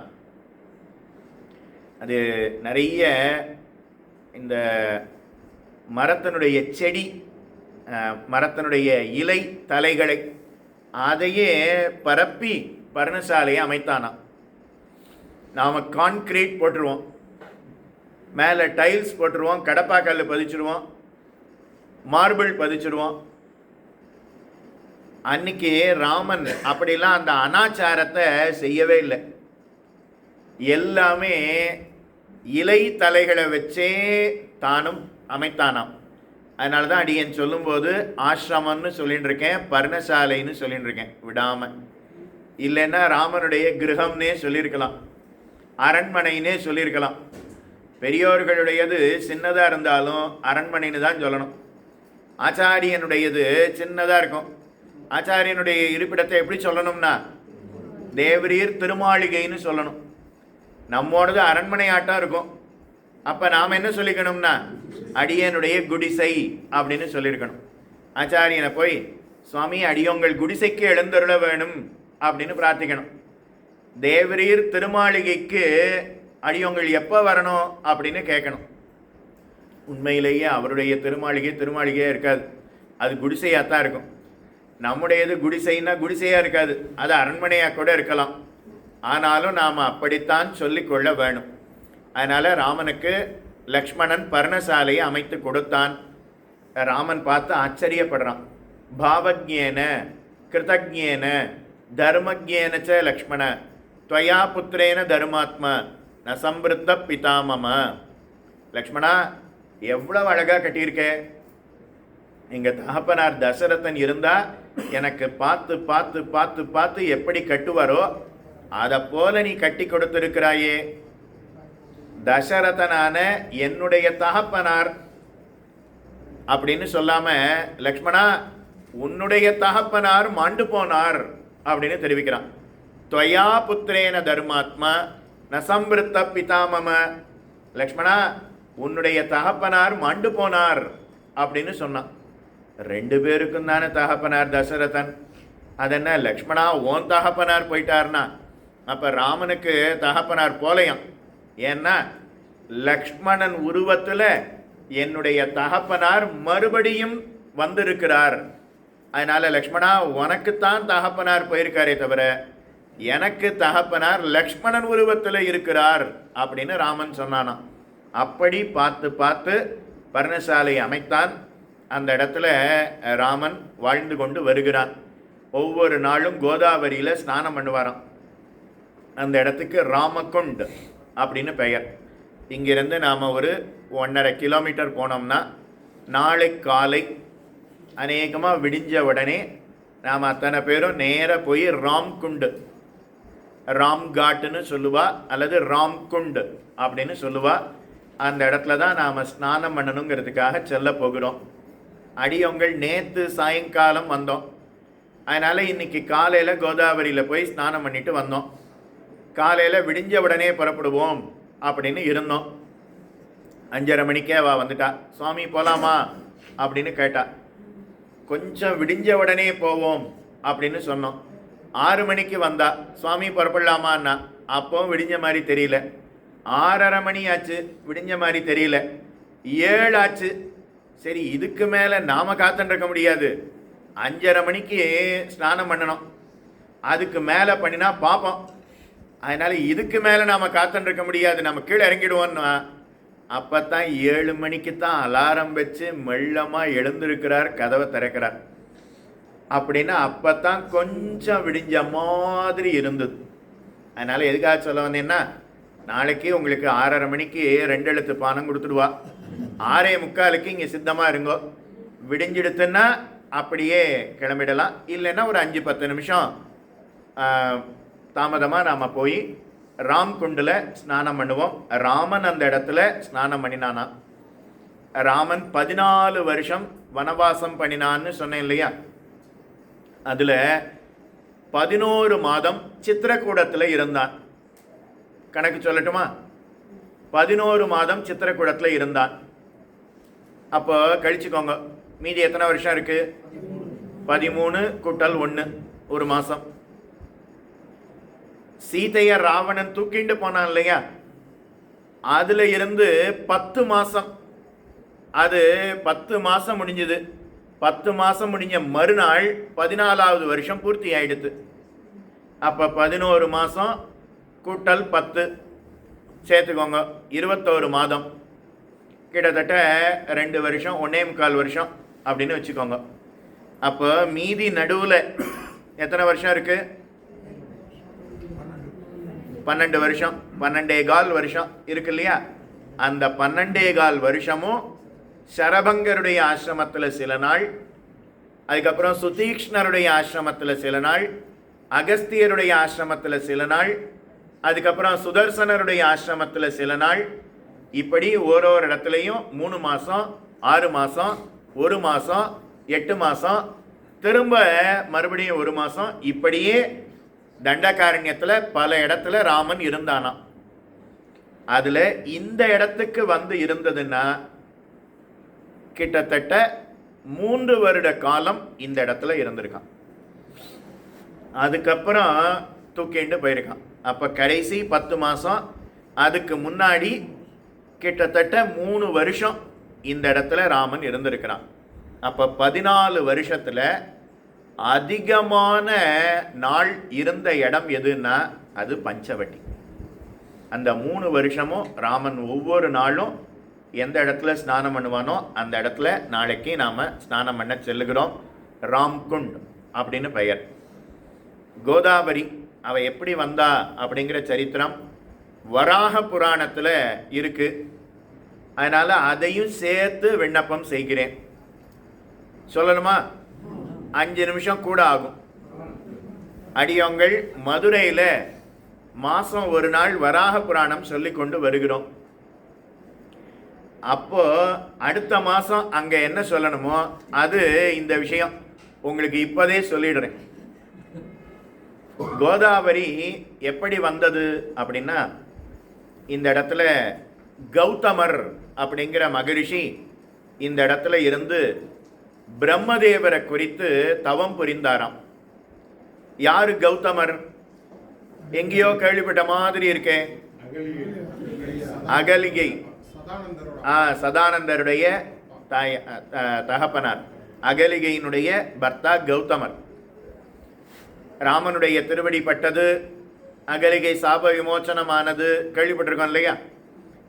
அந்த கௌதமர் இந்த இடத்துல இருந்து பிரம்மதேவரை குறித்து 80,000 வருடங்கள் தவம் புரிந்தாராம். 80,000 வருடங்கள் தவம் புரிந்தார். பிரம்மா அவருக்கு காட்சி கொடுத்து, உமக்கு என்ன வேணும் அப்படின்னு கேட்டார். தான் இருக்கக்கூடிய இடத்துல பஞ்சம், பசி, பட்டணி, வறட்சி எதுவுமே வரக்கூடாது, கோ சமிருத்தி நிறைய இருக்கணும், தனதானிய சமிருத்தி நிறைய இருக்கணும்னு கேட்டாராம். எல்லாத்துக்கும் மேல வந்தவ அத்தனை பேருக்கும் அன்னத்தை கொடுக்கணும். என்னுடைய ஆசிரமத்துக்கு வந்துட்டு அன்னம் இல்லை அப்படின்னு பசியோட யாரும் திரும்பி போகவே கூடாது அப்படின்னு, அதனால என்னுடைய ஆசிரமத்தில் தன தானிய சமிருத்தி, கோ சமிருத்தி எப்போதும் இருக்கணும்னு வேண்டினாராம். பிரம்மதேவர் அப்படியே அனுகிரகம் பண்ணினார். அதனால கௌதமர் இருக்கக்கூடிய இடத்துல எல்லா விதமான சமிருத்தியும், செல்வ செழிப்பும், தானியங்களும் நன்னா செழிப்பா இருந்துதான். ஒரு சமயம் பூமியில பல இடங்கள்ல மழை இல்லாமல் போனது, தன தானிய சமிருத்தி இல்லாமல் போனது. எல்லா இடத்துலையும் பசி, பட்டினி, பஞ்சம், வறட்சி, சாப்பிட்றதுக்கு என்ன பண்றதுன்னு தெரியல. அப்போ நிறைய அந்தணர்கள் கௌதமர் இருக்கக்கூடிய இடத்துல தனதானிய சமிருத்தி இருக்குமே, அதனால அங்க போவோம்னு ரிஷிகள்லாம் இந்த இடத்துக்கு வந்தாளாம். சப்த ரிஷிகள் அவர்கள் இந்த இடத்துல கௌதமருடைய ஆசிரமத்தில் வந்து இந்த இடத்துல இருந்தாளாம். எத்தனை வருஷம்னா 12 வருஷம். பஞ்சம், பசி, பட்டினி, வறட்சி 12 வருஷம் இருந்துதான். ஒரே ஒரு 6 மாதம் நெல் விளையலைன்னாலே நாம் எவ்வளோ கஷ்டப்படுறோம். வயல் வச்சிருந்தவாளுக்கு தெரியும், வயல் வச்சுருக்கிறவாளுக்கு தெரியும். கையை தூக்குங்க பார்ப்போம். யாரோ ஒருத்தர் ஒருத்தர் 2 பேர் வச்சுண்டு இருந்திருப்பீள் இல்லையா? உங்கள் தகப்பனார் காலத்தில் கொடுத்துட்டு வந்திருக்கலாம். தஞ்சாவூர், கும்பகோணம் அந்த இடத்துல இருந்து அநேகமாக எல்லாம். இப்போ ஒருத்தர் சொன்னமே, அவர் ஒரு சட்டத்தை கொண்டு வந்து பல பேரிடத்துல இருந்து பிடுங்கி விட்டார், கேள்விப்படுறோம். இருக்கட்டும், இதுக்காக சொல்ல வந்தேன்னா, தன தானிய செழிப்பு இல்லைன்னா அந்த இடத்துல நாம் இருக்க முடியாது. சாப்பிட்றதுக்கு வேணுமே. பேங்க்கில் பல லட்சம், பல கோடி டெபாசிட் வச்சுக்கலாம். அரிசி இல்லைன்னா, பருப்பு இல்லைன்னா, காய்கறி இல்லைன்னா எப்படி சாப்பிட முடியும்? பணத்தை சாப்பிட முடியுமா? 2000 ரூபாய் நோட்டு, 500 ரூபாய் நோட்டு, 200 ரூபாய் நோட்டு, டிஃபன், தங்கத்தை, வெள்ளியை இப்போ டிஃபனாலாம் சாப்பிட முடியாது சுவாமி, எங்கேயோ போயிடுத்து. அத்தனை ரிஷிகளும் கௌதமர் இடத்துல வந்தா 12 வருஷ காலம் ரிஷிகள் எல்லாரும் கௌதமருடைய ஆசிரமத்தில் இருந்தா நன்னா திருப்தியாக உண்டார்கள். இப்போ எல்லா இடத்துலையும் மழை பொழிந்தது, செல்வ செழிப்பு, தானிய செழிப்பு, எல்லாம் சமிருத்தி உண்டானது. இப்போ ஒவ்வொருத்தராக அவரை விட்டு புறப்படுறா. அப்போ கௌதமர் பார்த்து ரிஷிகள் இடத்துல, நீங்கள்லாம் இனிமேல் எங்கேயும் போக வேண்டாம், என்னுடைய ஆசிரமத்திலே எப்போதும் இருந்து விடுங்கள் அப்படின்னு சொன்னாலாம். அப்போ ரிஷிகளுக்கெல்லாம் என்ன செய்யறதுன்னு தெரியல. அதனால் கௌதமர் தவம் புரியும் போது அவள் பேசினாலாம், இவரை விட்டுட்டு விலகிடணும் அப்படின்னு சொல்கிறான். அப்போது மாரீச்சன்னு ஒரு மந்திரி, அதாவது ஒரு ரிஷி, இப்போ பார்க்க போகிற மாரீச்சன் இல்லை, மாயமானா வந்தாரே அந்த மாரீச்சன் இல்லை, மாரீஷர் அப்படின்னு ஒரு ரிஷி. அவர் பார்த்து சொன்னாராம், ஆபத்து காலத்தில் நம்ம ரட்சித்தவர் யாரு? கௌதமர் முனிவர் தானே. அவரை விட்டுட்டு இனிமே போகவே கூடாது, கடைசி காலம் வரைக்கும் நாம் இங்கேயே இருந்துடுவோம் அப்படின்னு அவர் சொன்னார்.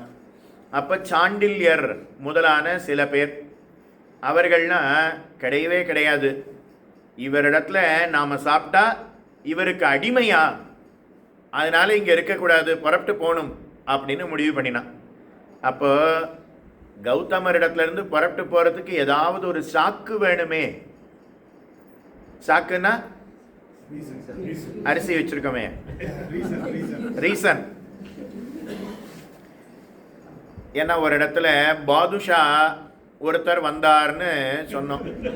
உடனே ஒரு பிள்ளை வந்து கேட்டார், சுவாமி பாதுஷான்னு சொன்னீரே, ஒருத்தர் வந்தார்னு சொன்னீரே, பாதுஷா எப்படி வரும் அப்படின்னு கேட்டார்.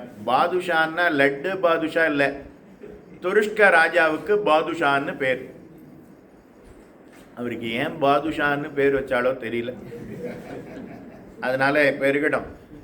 அதனால இவரை விட்டுட்டு போறதுக்கு ஒரு சாக்கு வேணுமே. அதனால மாயா பசுவை உண்டாக்கினான். மாயா பசுவை தங்களுடைய தபஸனால உண்டாக்கினான். அது ஒரு மாயா பசுவாக உண்டானது. இப்போ அது கௌதமர் இருக்கக்கூடிய இடத்துக்கு அருகில் வந்து அங்கே இருக்கக்கூடிய புல்லு இல்லை, நெல் அறுக்கிறதுக்கு சித்தமாக இருக்கக்கூடியது எல்லாத்தையும் அந்த பசு சாப்பிட தொடங்கியது. அவருடைய ஆசிரமத்துக்கு அருகில் வந்து மேய தொடங்கியது. அவருடைய தபஸுக்கு இடையூறாக இருந்தது. அதனால இந்த இடத்துல இருந்து விலகணுங்கிறதுக்காக கமண்டலத்தில் இருந்து ஜலத்தை எடுத்து அந்த பசு மேலே புரோக்ஷித்தார். அடுத்த க்ஷணம் அந்த பசுவுக்கு பிராணன் போயிடுது.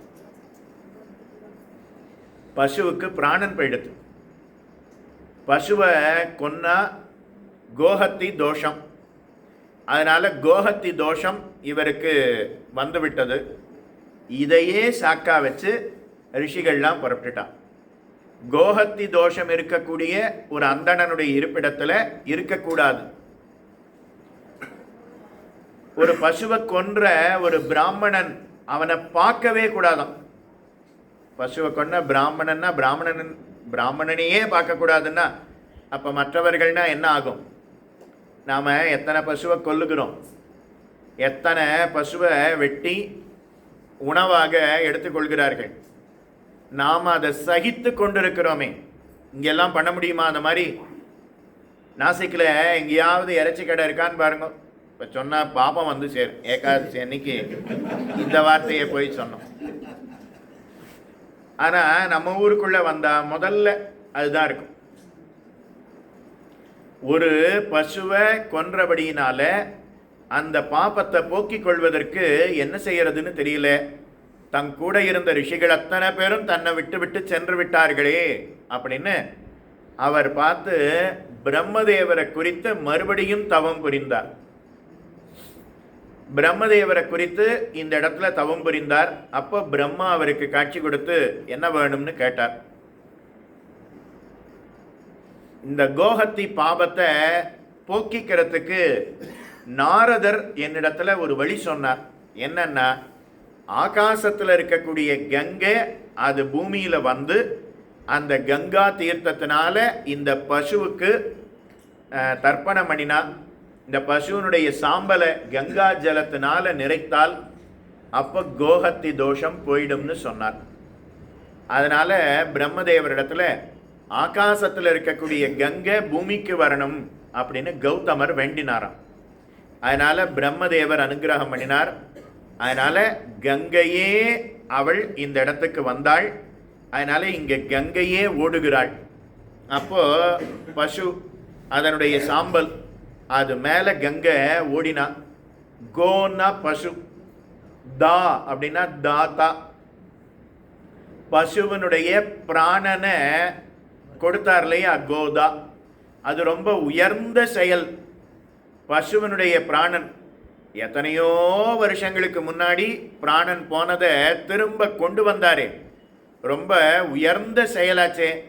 அதனால பசுவனுடைய பிராணனை மீட்டு உயர்ந்த காரியத்தை செய்தபடியினால கங்காதேவிங்கிற பெயர் மாறி இந்த இடத்துக்கு கோதாவரி அப்படின்னு பெயர் ஏற்பட்டது. அப்ப இங்க ஓடுறது கோதாவரின்னா வேற ஏதோ புதிய நதின்னு நினைச்சுக்க கூடாது.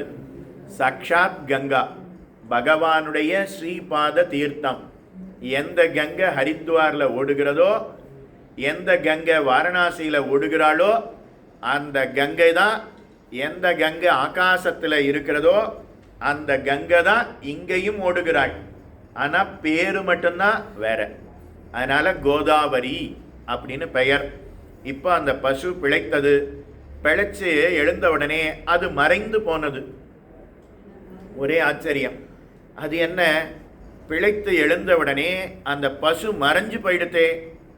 நான் என்னுடைய ஜலத்தினால இந்த இடத்துல இருந்து விலகுவாயின்னு தெளித்தேன், புரோக்ஷிச்சேன். உடனே பிராணன் எப்படி போகும் அப்படின்னு யோசிக்கும்போது அப்போ தேவர்கள்லாம் உம்மோட கூட இருந்த ரிஷிகளுக்குள்ள சாண்டில்யர்னு தலைமையில் சில ரிஷிகள் அந்தணர்கள் உம்மை ஏமாற்றி விலகணுங்கிறதுக்காக, உம்மிடத்திலிருந்து விலகி செல்லணுங்கிறதுக்காக மாயா பசுவை உண்டாக்கினான்னு சொன்னான். அதனால் இவருக்கு கோபம் ஏற்பட்டது. யாரெல்லாம் தன்னிடத்தில் பொய் பேசி தன்னிடத்தில் இருந்து விலகினார்களோ அவர்களுக்கெல்லாம் பிள்ளை பேரன் பிறப்பா இல்லையா, அவர்களுக்கெல்லாம் தத்துவ ஞானம் உண்டாகாமல் போகட்டும் அப்படின்னு சாபத்தை கொடுத்தாராம். திருமாலே பரம்பொருள் நாராயணனே இந்த ஜெகத்தை படைத்து காத்து அழிக்கிறான். உலகம் யாவையும் தாமுள வாக்கலும் நிலை பெருத்தலும் நீக்கலும் நீங்களா அழகிலா விளையாட்டுடையார் அன்னவர்க்கே சரண்ணாங்களே. நாராயணாத்து பிரம்மா ஜாயத்தே, நாராயணாத்து ருத்ரோ ஜாயத்தே, நாராயணாத்து இந்திரோ ஜாயத்தே. நான்முகனை நாராயணன் படைத்தான், நான்முகனும் தான்முகமாய் சங்கரனை தான் படைத்தான்னு காட்டினாரே. அந்த தத்துவ ஞானம் உண்டாகாமல் போகட்டும் அப்படின்னு சாபத்தை கொடுத்தாராம். அதனால திருமாலுடைய பெருமையை யார் அறிந்து கொள்ளாமல் போகிறார்களோ அவர்கள்லாம் அன்னைக்கு இவருடைய சந்ததின்னு நாம தெரிஞ்சுக்கலாம். இப்ப நாம யாராவது இருக்கோமா? இல்ல, தைரியமா சொல்லுங்க. ஏன்னா ராமனுடைய பெருமையை அறிந்து கொண்டோமே. அப்ப நாம யாரும் அந்த சந்ததியில வந்து பிறக்கவில்லை அப்படின்னு தெரிந்து கொள்ளலாம். நாராயணனுடைய பெருமையை, அந்த நாராயணனே சக்கரவர்த்தி திருமகன் ஸ்ரீ ராமபிரானாக அவதரித்திருக்கிறான்னு தெரிந்து கொண்டோம்னா அப்போ அந்த சந்ததியில பிறக்கவில்லைன்னு தெரிஞ்சுக்கலாம். இல்லை, அந்த சந்ததியில பிறந்தாலும் நாராயணனே ராமனாக அவதரித்தான், அந்த ராமனே அத்தனை பேருக்கு முக்தி கொடுப்பவன் அப்படின்னு நாம தெரிஞ்சுட்டாலே நமக்கு முன்னாடி அறியாம எத்தனையோ பேர் இருந்தா இல்லையா, அவர்கள் அத்தனை பேருக்கும் நற்கதி அப்படிங்கிறது உண்டாகுமா. அதனால கௌதம முனிவரால் ஆகாச கங்கை பூமிக்கு கொண்டு வரப்பட்டு கோதாவரி அப்படின்னு பெயர் ஏற்பட்டது. அதனால இந்த கோதாவரி நதி தீரத்துக்கு ராமன் வந்தான், பர்ணசாலையை அமைத்தான். அதுக்கு அடுத்தது இந்த இடத்துல கும்பமேளா அப்படிங்கிறது விசேஷமாக நடக்கும். 4 இடத்துல கும்பமேளா அப்படிங்கிறது நடக்கும். கும்பமேளா அப்படின்னா பகவான் திருப்பார்கடலை கடைந்தான் அல்லவா. இப்போ திருப்பார்கடலை கடைஞ்ச சமயத்தில் அதில் இருந்து ஒன்றா வந்தது. அதில் கடைசியாக அமிர்தம் அப்படிங்கிறது வந்தது.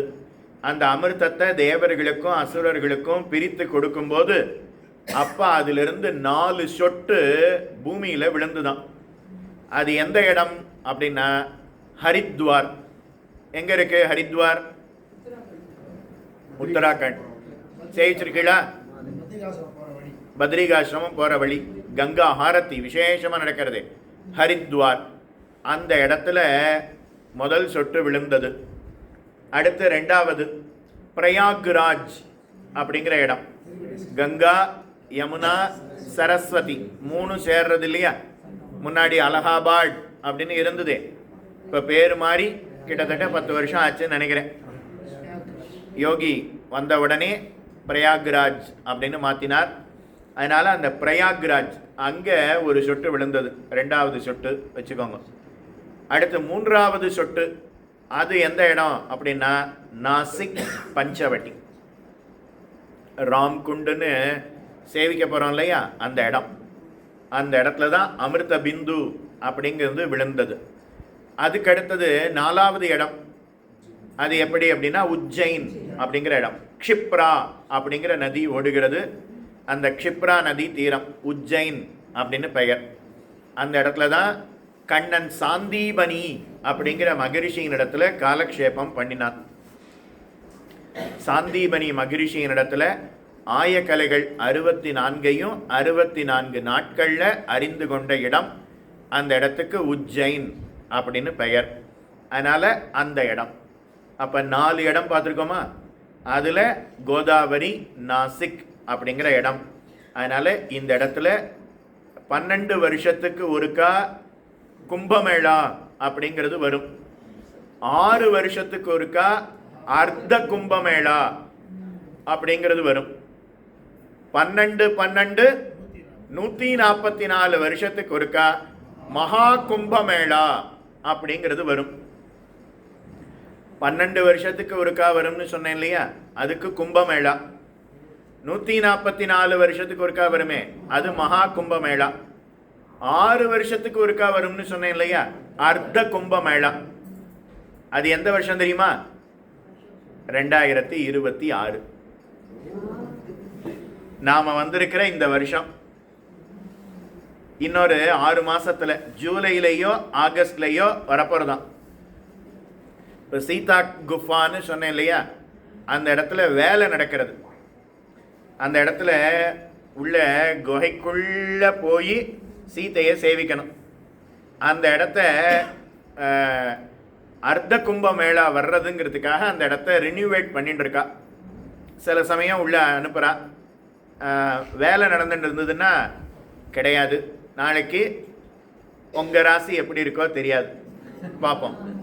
கொஞ்சம் அந்த இடத்துலலாம் வேலை நடக்கிறது. அப்புறம் அந்த பஞ்சவட்டி 5 வடவிருட்சம்னு சொன்னோம் இல்லையா, அந்த இடத்துலையும் எல்லா இடத்துலையும் எல்லாரும் வந்து சேவிச்சுட்டு போகிறதுக்காக எல்லா இடத்துலையும் வேலை நடந்துட்டு இருக்கு. ரொம்ப ஜரூராக நடக்கிறது. அதனால் நாம் இன்னொரு 3 மாதம், போன தடவை அயோத்தியில் போட்டது பிப்ரவரி தான், ஸ்ரீலங்கா மட்டும்தான் ஜூலை. இப்போ இந்த வருஷமும் ஜூலையில் போட்டிருந்தோம்னா அவ்வளவுதான் கும்பமேளா. அதில் ஒரு நன்மை இருக்கு, ஸ்நானம் விசேஷமாக இருக்கும். ஆனால் இடம் கிடைக்காது. இப்போ உங்களுக்கெல்லாம் ரூம் கொடுத்துருக்காரு. எத்தனை பேர் தங்கியிருக்கு? 2 பேர். அவ கேட்டா நீங்கள் எத்தனை பேர் வரீங்கன்னு. 30 பேர் வரோன்னு. எத்தனை ரூம் வேணும்னா 15 ரூம். 15 ரூமா? 30 பேருக்கு எதுக்கு 15 ரூம்னு கேட்டார். நாங்கள் பணம் கொடுக்குறோம், நீங்கள் கீயை கொடுக்க வேண்டியது தானே, அதை பற்றி உங்களுக்கு என்ன கவலை அப்படின்னு கேட்கும்போது அப்பா அவ கேட்டா, இதே நார்த்தில் 15 ரூம்னா நாங்கள் 150 பேர் தங்குவோமே, நீங்கள் 30 பேருக்கு 15 ரூம் கேட்குறீங்களேன்னு கேட்டார். தூக்கி வாரி போட்டுது. ஒரு ரூமில் அவள் 8 பேர் 10 பேர் தங்கிப்பாளம். அப்போ நாம் எப்படி லக்ஸரிக்கு வந்திருக்கோம், அவள் எப்படி இருக்கான்னு நாம் பார்த்துக்கணும். இது நல்லதா கெட்டதா தெரியாது, உங்ககிட்டே விட்டுடுறேன். அப்போ கும்பமேளாவில் வந்தோம்னா 15 ரூம்லாம் நமக்கு கிடைக்காது. இருக்கிறது 4 ரூம். 15 பேர் தானே, 30 பேர் தானே, 4 ரூம் தந்தா தரேன் அப்படின்னு கொடுப்பார். அதனால ராம் ரொம்ப ஜாக்கிரதையாக பார்த்து, நம்ம பற்றி முன்னாடியே அவருக்கு தெரியும் போல் இருக்கு, அதனால் பிப்ரவரியிலே பண்ணிடுவோம் அப்படின்னு பண்ணியிருக்கார். அதனால் கும்பமேளா. அதனால் அந்த இடத்தையும் நாளைக்கு சேவித்து கொள்ள போகிறோன்னு. ஒரே இடம்தான், எந்த இடத்துல அந்த அமிர்தம் விழறதோ ராமன் அதனால தான் அந்த இடத்த தேர்ந்தெடுத்து அங்கே ஸ்நானம் பண்ணியிருக்கான். அதனால் ராம்குண்ட் அப்படின்னு பெயர். கும்பமேளா நடக்கக்கூடிய இடம் அப்படின்னு பெயர். இப்போ ராமன் பர்ணசாலை அமைத்து வாழ்ந்து வரக்கூடிய சமயம். அப்போ வந்து சேர்ந்தாள் சூர்பனகை. ஆகாச மார்க்கமா அப்படியே வரா. வந்து ராமன் இருக்கக்கூடிய இடத்த பார்க்குறா. ஓ, ராமனுடைய அழகுல மயங்கி போனாள். என்ன அழகு, என்ன அழகு, இவனை எப்படியாவது அடைய வேணும் அப்படின்னு முடிவு பண்ணினான். இந்த அரக்கியினுடைய உருவத்தோட நேர ராமனிடத்துல போனா தன்னை ஏற்றுக்கொள்ளாமல் மறுத்து விடுவானே, அதுக்காக என்ன பண்றது அப்படின்னு பார்த்து ஒரு அப்சர ஸ்திரீயினுடைய உருவத்தை எடுத்துக்கொண்டாளாம். அழகிய அப்சர ஸ்திரீயினுடைய உருவத்தை எடுத்துண்டு ராமன் இருக்கக்கூடிய இடத்துக்கு அருகில் வரா. ராமன் புஷ்பத்தை பறித்து கொண்டு இருக்கிறான். தவம் புரியணுங்கிறதுக்காக, பெருமாளை பூஜிக்கணுங்கிறதுக்காக அதுக்கு சித்தமாக எல்லாத்தையும் ஏற்பாடு பண்ணிட்டு இருக்கான். புஷ்பத்தை பறிச்சுட்டு இருக்கான். அப்போ அந்த இடத்துக்கு சூர்பனகை வந்து, இவ்வளவு அழகோடு இருக்கீரே, நீர் யார்? நான் தான் உங்களுக்கு புரியணுங்கிறதுக்காக ரொம்ப மரியாதையாக நீர் அப்படின்னு சொல்லிட்டு இருக்கேன்.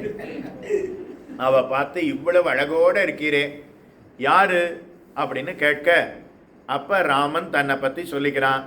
ஆசீத்து தசரதோ நாம ரத குஞ்சர வாஜ்ஜிமான். தசரதன்னு ஒரு ராஜா இருந்தார். அவர் ஒரு யாகம் பண்ணினார். அந்த யாகத்திலிருந்து 4 பிள்ளைகள் பிறந்தார்கள். அதுக்கப்புறம் மூத்த பிள்ளைக்கு ராமன்னு பெயர். விஸ்வாமித்திர யாகத்தை ரட்சித்தேன். அதுக்கப்புறம் சிவதனுசை முறித்தேன். சீதையை கைப்பிடித்தேன். தாயார் தகப்பனார் வார்த்தையை கேட்டு இங்கே வந்து இந்த இடத்துல இருக்கேன். இப்போ ரொம்ப முக்கியமாக இதெல்லாம் நமக்கு ஏதாவது கால் வந்ததுன்னு வச்சுக்கோங்க, ஃபோன் வந்ததுன்னு வச்சுக்கோங்க, நம்ம பற்றி சொல்லவே மாட்டோம். எதிராளியை பற்றி நன்னா தெரிஞ்சுட்டுருவோம். நீர் யார், என்ன பண்ணுறீர், உங்கள் அம்மா யார், அப்பா யார், ஆனால் நம்ம பற்றி மட்டும் சொல்லவே மாட்டோம். இப்போ ராமன் அப்படி அன்று. ராமன் நேர்மையின் வடிவமாக இருப்பவன். நீர் யாருன்னு கேட்டவுடனே, அப்போ தசரதன்னு ஒரு ராஜா இருந்தார். அவருக்கு தேரு ரத கஜ துரக பதாதிகள் இருந்ததுன்னு அதுலேருந்து ஆரம்பித்தான். நல்ல வேளை பிரம்மாட்டேந்து ஆரம்பிக்கல. ஏன்னா பிரம்மாவனுடைய பிள்ளை இன்னார், அவருடைய பிள்ளை இன்னார், அதுக்கப்புறம் சூரியன் இக்ஷ்வாக்கு, அவருடைய பிள்ளை விகுக்ஷி, அவருடைய பிள்ளை இன்னார் அப்படின்னு ஆரம்பித்தான்னு வச்சுக்கோங்க. அப்போ சொல்கிறவர் பாடு திண்டாட்டமாக போயிடும். ஆரண்ய காண்டம் நாம் பார்க்க வேண்டிய விஷயம். சூர்பனகா காது மூக்கு பங்கம் 1/2 மணி நேரத்துலலாம் பார்க்க முடியாது. அதுக்கே 5 நாள் ஆகிடும். நல்ல வேளை தசரதன் இடத்துலேருந்து ஆரம்பித்து தான் எப்படி இந்த இடத்துக்கு வந்து சேர்ந்தோம், இவள் என்னுடைய அழகிய மனைவி சீதை, இதோ என்னுடைய தம்பி லக்ஷ்மணன், எல்லாத்தையும் ராமன் அப்படியே உண்மையை அப்படியே சொன்னான். உண்மை விளம்பி சூர்பனகை கேட்டுண்டே வராளாம். அப்போ என்னுடைய தகப்பனார் தசரதன் நான் காட்டுக்கு வந்தவுடனே என்னுடைய பிரிவை தாங்க முடியாமல் அவர் சொர்க்கமேகினார் அப்படின்னு சொன்ன உடனே, ஓ இப்படி தசரதன் போயிட்டாரே அப்படின்னு கவலைப்பட்டாளாம். ராமன் மனசுக்குள்ளே சிரிச்சின்னான். இப்படி ஒரு மருமக வந்துடக்கூடாதுன்னு பயந்து எங்கள் தகப்பனார் அதுக்கு முன்னாடியே சென்று விட்டார் அப்படின்னு ராமன் தெரிந்து கொண்டானாம், சிரிச்சானாம். அப்போ வால்மீகி வர்ணிக்கிறார், ராமனுடைய கண் எப்படி இருக்கு அப்படின்னா நன்னா பெருசாக இருக்கான். இவ கண்ணு எப்படி இருக்கு அப்படின்னா ஒடுங்கி இருக்கிறதாம். சீதையினுடைய கண்ணு நன்னா பெருசாக இருக்கான், இவ கண்ணு ஒடுங்கி இருக்கிறதாம். சீதையினுடைய குரல், ராமனுடைய குரல் மென்மையாக இருக்கான். கிளிமொழியாள் அப்படின்னு ஆழ்வார் தெரிவிக்கிறார். ஒரு கிளி எப்படி பேசுமோ அதை போல சீதை பேசுகிறாளாம். எல்லே இளங்கிளியே சொல்கிறோமா இல்லையா? அதை போல சூர்பனகை எப்படி பேசுகிறாள் அப்படின்னா, வெங்கல கடைக்குள்ளே யானை புகுந்ததுன்னா எப்படி இருக்குமோ அப்படி பேசுகிறாள் அப்படின்னு தெரிவிக்கிறார். வெங்கல பாத்திரம் அது எல்லாத்தையும் கவுத்தி வச்சிருப்பா. அந்த இடத்துக்குள்ள ஒரு யானை போய் தட்டி விட்டுதுன்னு வச்சுக்கோங்க, அப்போ அந்த பாத்திரங்கள்லாம் கல கல கலன்னு, கலகலன்னு இல்லை கட கடன்னு அது கீழே விழுந்து அது சட்டுன்னு நிற்காது. அது கல்லில் சுற்றிகிட்டே இருக்கணும், கட கட கட கட கட கட கட கட கட கட கட கடன்னு சுற்றிகிட்டே இருக்கும். அந்த பாத்திரம் சத்தம் காதுக்கு கேட்க அவ்வளோ கொடுமையாக இருக்கும், நாராசமாக இருக்கும். அதை போல அவ பானம் இருந்துதான். ராமனுடைய வயிறு சீதையினுடைய வயிறு அது ஒட்டி இருந்துதான், இடையே தெரியலையாம். ஆட்காட்டி விரல் கட்டை விரல் இந்த ரெண்டுத்தையும் சேர்த்தா அதுக்குள்ளே இடைங்கிறது அடங்கிடணுமா. மேலே பார்த்தா முகம் இருக்குன்னு தெரியறது, கீழே பார்த்தா கால் இருக்குன்னு தெரியறது, நடுவில் இடைன்னு ஒன்று இருக்கணும், அனுமானம் பண்ணி தெரிஞ்சுக்கணுமா. இவளுக்கு இருக்கிறதே இடையும் எடையும் தான். சீதைக்கு எடையும் இல்லை இடையும் இல்லை. அதனால இவளுக்கு இடையும் எடையும் தான் இருக்கான். தொங்கிய வயிறா இருக்கான். அதனால தொந்தியும் தொப்பையும்னு சொல்றோம் இல்லையா, அதை போல இருக்கலாம். இது எல்லாத்தையும் வால்மீகி வர்ணிக்கிறார். அதுக்கப்புறம் ராமன் இடத்துல அவ பேச தொடங்குறா. நான் யாரு தெரியுமா? நான் ராவணனுடைய தங்கை, எனக்கு சூர்பனகை அப்படின்னு பெயர். ராவணனுக்கு ஒரு தம்பி இருக்கான், கும்பகர்ணன். அவன் எப்போதும் தூக்கத்திலேயே விருப்பம் கொண்டவன். நம்மாத்திலையும் பல பேர் தூக்கத்திலேயே விருப்பம் கொண்டவர்கள் வச்சுக்கலாமே. கும்பகர்ணனுக்கு ஏதோ பழக்கம் போல இருக்கு, கும்பகர்ணன் இடத்துல வேலை பார்த்துருப்பா போல இருக்கு. அதனால ராவணன் அவன் எங்கெங்கெல்லாம் யாக யஜ்யங்கள் நடக்கிறதோ அது எல்லாத்தையும் தடுப்பவன். எங்கெங்கெல்லாம் ரிஷிகள்லாம் இருக்காளோ அவர்களை எல்லாம் துன்புறுத்துபவன். பெருமையா சொல்லிக்கிறான். அப்பேற்பட்ட ராவணனுடைய தங்கைன்னு தன்னை பெருமையா சொல்லிக்கிறான். ராவணன் நினைக்கிறான், சொல்லும் போதே அகங்காரம் தோற்றுகிறதே. ஒரு பெரியோரிடத்துல நாம பேசுறோம்னா அந்த பேச்சில் அகங்காரம் தெரியவே கூடாது. தான் பெரிய செல்வந்தன், தான் பெரிய பலசாலி, தான் பெரிய ரொம்ப படித்தவன் அப்படின்னு பெரியோர்களிடத்துல சொல்லிக்கவே கூடாது. நான் மிகவும் தாழ்ந்தவன், அடியேன் சிறிய ஞானத்தன் அப்படின்னு சொல்லிக்கணும்.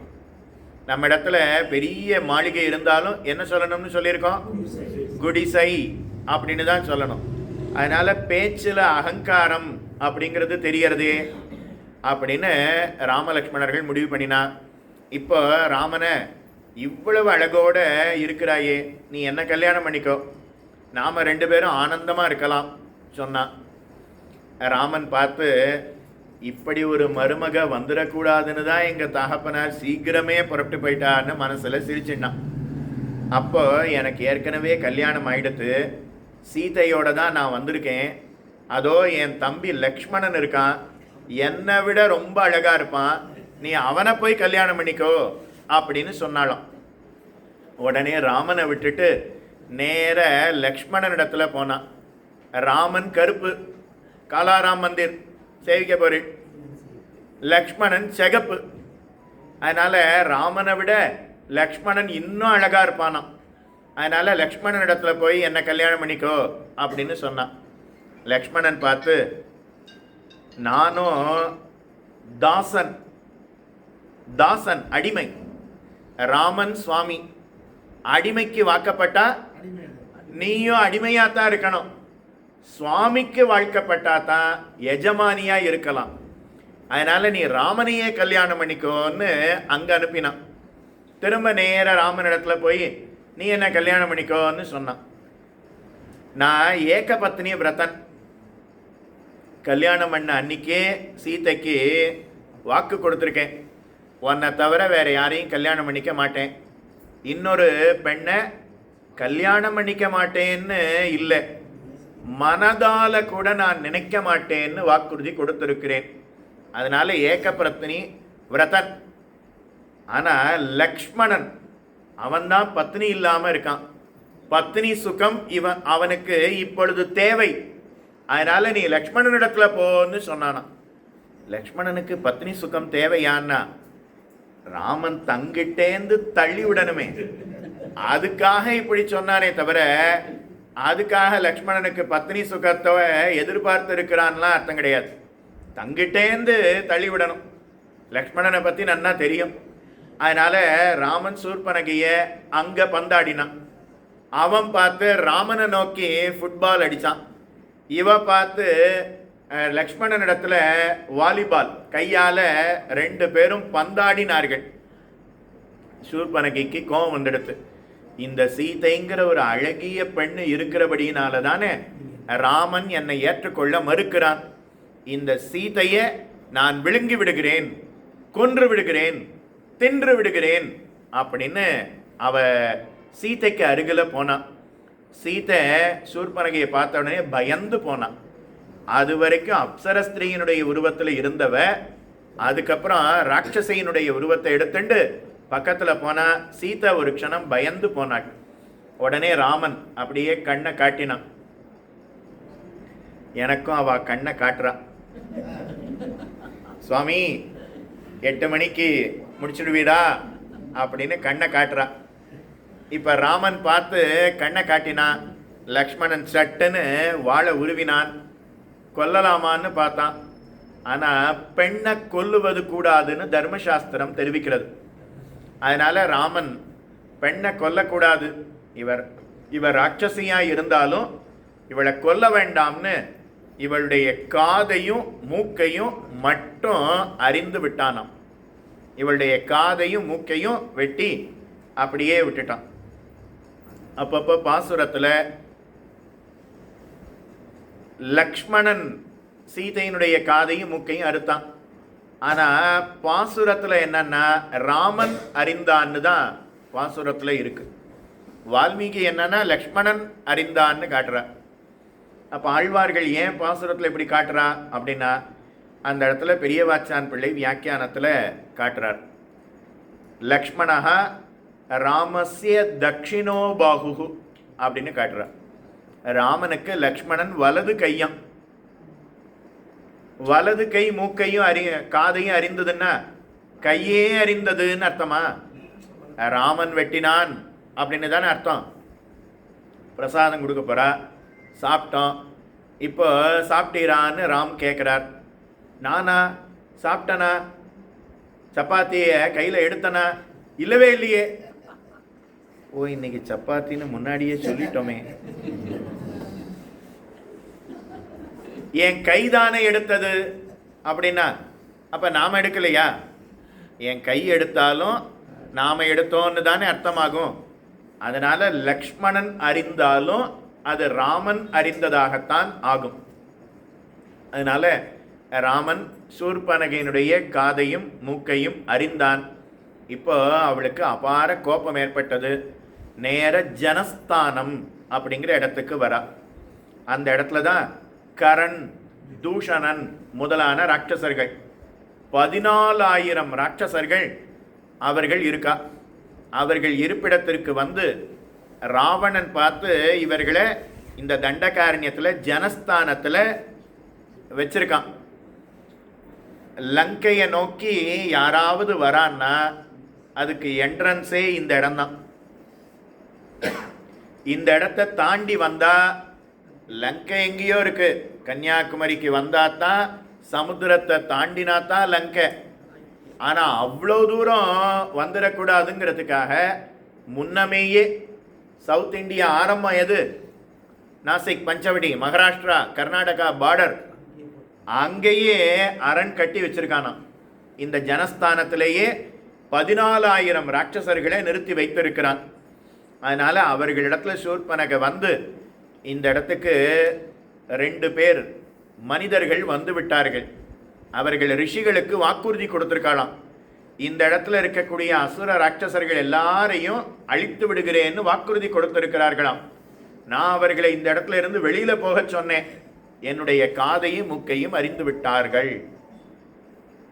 பேச்சு எப்படி மாத்திரா பாருங்க, ட்விஸ்ட் பண்ணி எப்படி பேசுறா பாருங்க. அதனால கரண், தூஷணன் மனிதர்கள் இந்த இடத்த வந்து ஆக்கிரமிச்சிருவாளா? அப்போ ராட்சசனான நாங்கள்லாம் எதுக்காக இருக்கோம்? அவர்கள் இருவரையும் கொன்று விடுகிறோம் அப்படின்னு சொன்னான். அதனால முதல்ல 14 ராட்சசர்களை அனுப்பினானான். சூர்பனகை கூட்டிட்டு வரா. 14 ராட்சசர்கள் ராமனோட சண்டையிடுகிறார்கள். ராமன் ஒரே பாணத்தினால 14 பேரையும் முடித்தான். அதுக்கப்புறம் சூர்பனகை திரும்ப வரா. அந்த 2 பேரை கொல்றதுக்கு 14 பேர்லாம் காணாது, 14,000 பேரும் திரண்டு வரணும் அப்படின்னு சொன்னாலும். அதனால 14,000 ராட்சசர்களும் மொத்தமா பெரும் படையோட வருகிறார்கள். சதுர்தச சஹஸ்ராணி ரக்ஷசாம் பீமகர்மணாம் ஏகஸ்ச ராமோ தர்மாத்மா. ராமன் ஒரே ஒருத்தன், இவா 14,000 பேர் வராளாம். அங்கே இருக்கக்கூடிய ரிஷிகள்லாம் பார்த்து ராமனுக்கு எந்த குறையும் வந்துவிடக்கூடாது, ராமனுக்கு மங்களம் உண்டாகட்டும் அப்படின்னு ராமனுக்கு ஆசீர்வாதம் பண்ணினார்களாம். ராமனுக்கு எந்த குறையும் வந்துவிடக்கூடாதுன்னு ரிஷிகள்லாம் ஆசீர்வாதம் பண்றா. ஒரு யுத்தம்னா எப்படி இருக்கணும்? ராட்சசன் ராட்சசனோட சண்டையிடணும். அப்பத்தானே அது சமமான யுத்தமாக இருக்கும். ஒரு சிங்கம் இன்னொரு சிங்கத்தோட, ஒரு புலியோட சண்டையிட்டால் அது பொருத்தமான சமமான யுத்தம்னு சொல்லலாம். ஒரு சிங்கம் ஒரு மானோட சண்டையிட்டது, ஒரு சிங்கம் ஒரு ஆட்டுக்குட்டியோட சண்டையிட்டதுன்னா அதை சண்டைன்னு சொல்ல முடியுமா? சொல்ல முடியாது. அதை போல ராமன் ஒருவன், அவர்களோ 14,000 பேர். ஒருத்தரோட தான் சண்டையிடணும். ஆனால் 14,000 பேரும் ஒருத்தரோட சண்டையிடணும்னு வந்திருக்காளே. யுத்த நியத்தி என்னன்னா, தேரில் இருக்கிறவர்களோட தான் சண்டையிடணும், குதிரையில் குதிரையில் இருப்பவர்களோட தான் சண்டையிடணும், யானை மேலே யானை மேலே இருக்கிறவர்களோட தான் சண்டையிடணும். இவர்களோ தேரில் இருக்கா, யானையில் இருக்கா. ஆனால் ராமனோ பூமியில் நின்று கொண்டு இருக்கிறான். இது எப்படி சமமான யுத்தமாக ஆகும்? யுத்த நியத்தி என்னன்னா, கதா வீரன் இன்னொரு கதா வீரனோட தான் சண்டையிடணும், வில் வீரன் இன்னொரு வில் வீரனோட தான் சண்டையிடணும். யார் வாழ் பிடித்திருக்கிறார்களோ அவர்கள் வாழ் பிடித்தவர்களோட தான் சண்டையிடணும். ராமனிடத்துல ஒரே ஒரு வில்லு, ஆனால் அவர்களிடத்துல வில் இருக்கு, அதுக்கப்புறம் கதை இருக்கு, வாள் இருக்கு, ஈட்டி இருக்கு, எல்லா விதமான ஆயுதங்களும் இருக்கிறது. இப்போ எப்படி பார்த்தாலும் பொருத்தமே இல்லையே. அவர்களோ ராட்சசர்களுக்கு இரவு பொழுதுல தான் பலம் அதிகம், மனிதர்களுக்கு பகல் பொழுதுல தான் பலம் அதிகம். ஆனால் சண்டைக்கு வந்தது ராத்திரி பொழுது. எப்படி பொருத்தமான யுத்தமாக இருக்க முடியும்? எல்லாரும் ஆச்சரியமா பார்க்கறா. அப்போ ராமன் பார்த்து லக்ஷ்மணன் இடத்துல சொன்னானா, லக்ஷ்மணா, இந்த இடத்துல 14,000 பேர் சண்டைக்கு வர்ற மாதிரி தெரியறது. ஏதோ ஒரு பெரிய யுத்தம் மூழும்படி தெரிகிறது. அதனால யுத்தத்தை நான் பார்த்துக்கிறேன், சண்டையை நான் பார்த்துக்கிறேன். சீதைய நீ பாதுகாப்பா இங்கிருந்து வேற ஒரு இடத்துல கூட்டிட்டு போய் பாதுகாப்பாக நீ சீதைக்கு பாதுகாவலாக இருப்பாயின்னு சொன்னான். அப்படியே செய்கிறேன்னு லக்ஷ்மணன் நேர சீதையை அழைச்சிட்டு போய் ஒரு குகைக்குள்ள வச்சுட்டு அந்த குகைக்கு மேலே தான் இருந்து பார்த்தாராம். அந்த இடம்தான் சீதா குஃபா அப்படின்னு பெயர். தவழ்ந்து போகணும். ராத்திரியே போய் தவழ்ந்து கொஞ்சம் பிராக்டிஸ் பண்ணிக்கோங்க, அப்போதான் காலையில் அங்கே தவழ முடியும். 6 மாத குழந்தையா இருக்கும்போது நாம் எப்படி முட்டங்கால் போட்டு போனோமோ அதை போல ஒரு 20 அடி அப்படியே உள்ள தவழ்ந்து போனால் அப்போ அங்கே சீதை எந்த இடத்துல லக்ஷ்மணன் வச்சானோ தான் மேலே பாதுகாவலுக்கு இருந்தானாம். அந்த இடத்துக்கு சீதா குஃபா அப்படின்னு பெயர். அதனால் அந்த இடத்துல ரினோவேஷன் நடந்துட்டுருக்கு. நாளைக்கு எப்படின்னு தெரியாது. அதனால் போனீங்கன்னா உள்ளே போய் அப்படியே குகைக்குள்ளே போய் சேவிச்சுட்டு திரும்ப அதே போல் தவழ்ந்து வெளியில் வரணும். சீதா குஃபா அப்படின்னு பெயர். அப்போ லக்ஷ்மணன் அதுக்கு பக்கத்தில் இருந்து ஒரு பாறையில் இருந்து சண்டை எப்படி நடக்கிறது அப்படின்னு பார்த்தானாம். 14,000 பேர் வந்தானாம். லக்ஷ்மணனுக்கு சடக்கென கோபம் வந்துதான். தான் சீறினாராம். பாம்பு உருவத்தை எடுத்துக்கொண்டாராம். பாம்பு உருவத்தை எடுத்துட்டு ஒரு க்ஷணம் தான் மனிதன் அப்படிங்கிறதையே மறந்து, ராமனுடைய வார்த்தையை கேட்கணுங்கிறத கூட மறந்து, ராமனுக்கு ஆபத்து வந்துவிடக்கூடாதுங்கிறதுனால தன்னுடைய நிஜஸ்வரூபமான ஆதிசேஷ உருவத்தை எடுத்துட்டு ஒரே போட்டுடலாமான்னு பார்த்தாராம். அதனால இன்னைக்கும் தபோவனம் பக்கத்துலேயே இருக்குது. நம்ம தங்கி இருக்கிற இடத்துல இருந்து ஒரு 5 நிமிஷம் போனோம்னா தபோவன் இருக்குது. அந்த இடத்துக்கு அருகில் லக்ஷ்மண்ஜி மந்திர் அப்படின்னு இருக்குது. சேஷாவதார் லக்ஷ்மண்ஜி மந்திர் அப்படின்னு போட்டிருப்பா. இந்த இடத்துல லக்ஷ்மணன் ஆதிசேஷனுடைய அம்சம். அது எதுக்காக இந்த இடத்துல சேஷாவதார்னு காட்டுறான்னா, தன்னுடைய நிஜஸ்வரூபத்தை எடுத்துட்டு பார்த்தாராம். கோபம் வந்துடுத்தான். அவ்வளவு கோபத்தோட ஒரு க்ஷணம் பார்த்தாராம். அதனால அதே ஆதிசேஷ உருவத்தோட லக்ஷ்மணன் அந்த இடத்துல காட்சி தருகிறார். வால்மீகி ராமாயணத்தில் சீதையை அழைச்சிண்டு போன்னு சொன்னது, லக்ஷ்மணன் அழைச்சிண்டு வந்து ஒரு இடத்துக்கு கீழே சீதையை வைத்துவிட்டு பாதுகாவலாக நின்றான்ங்கிறது வரைக்கும் வால்மீகி ராமாயணத்தில் இருக்கு.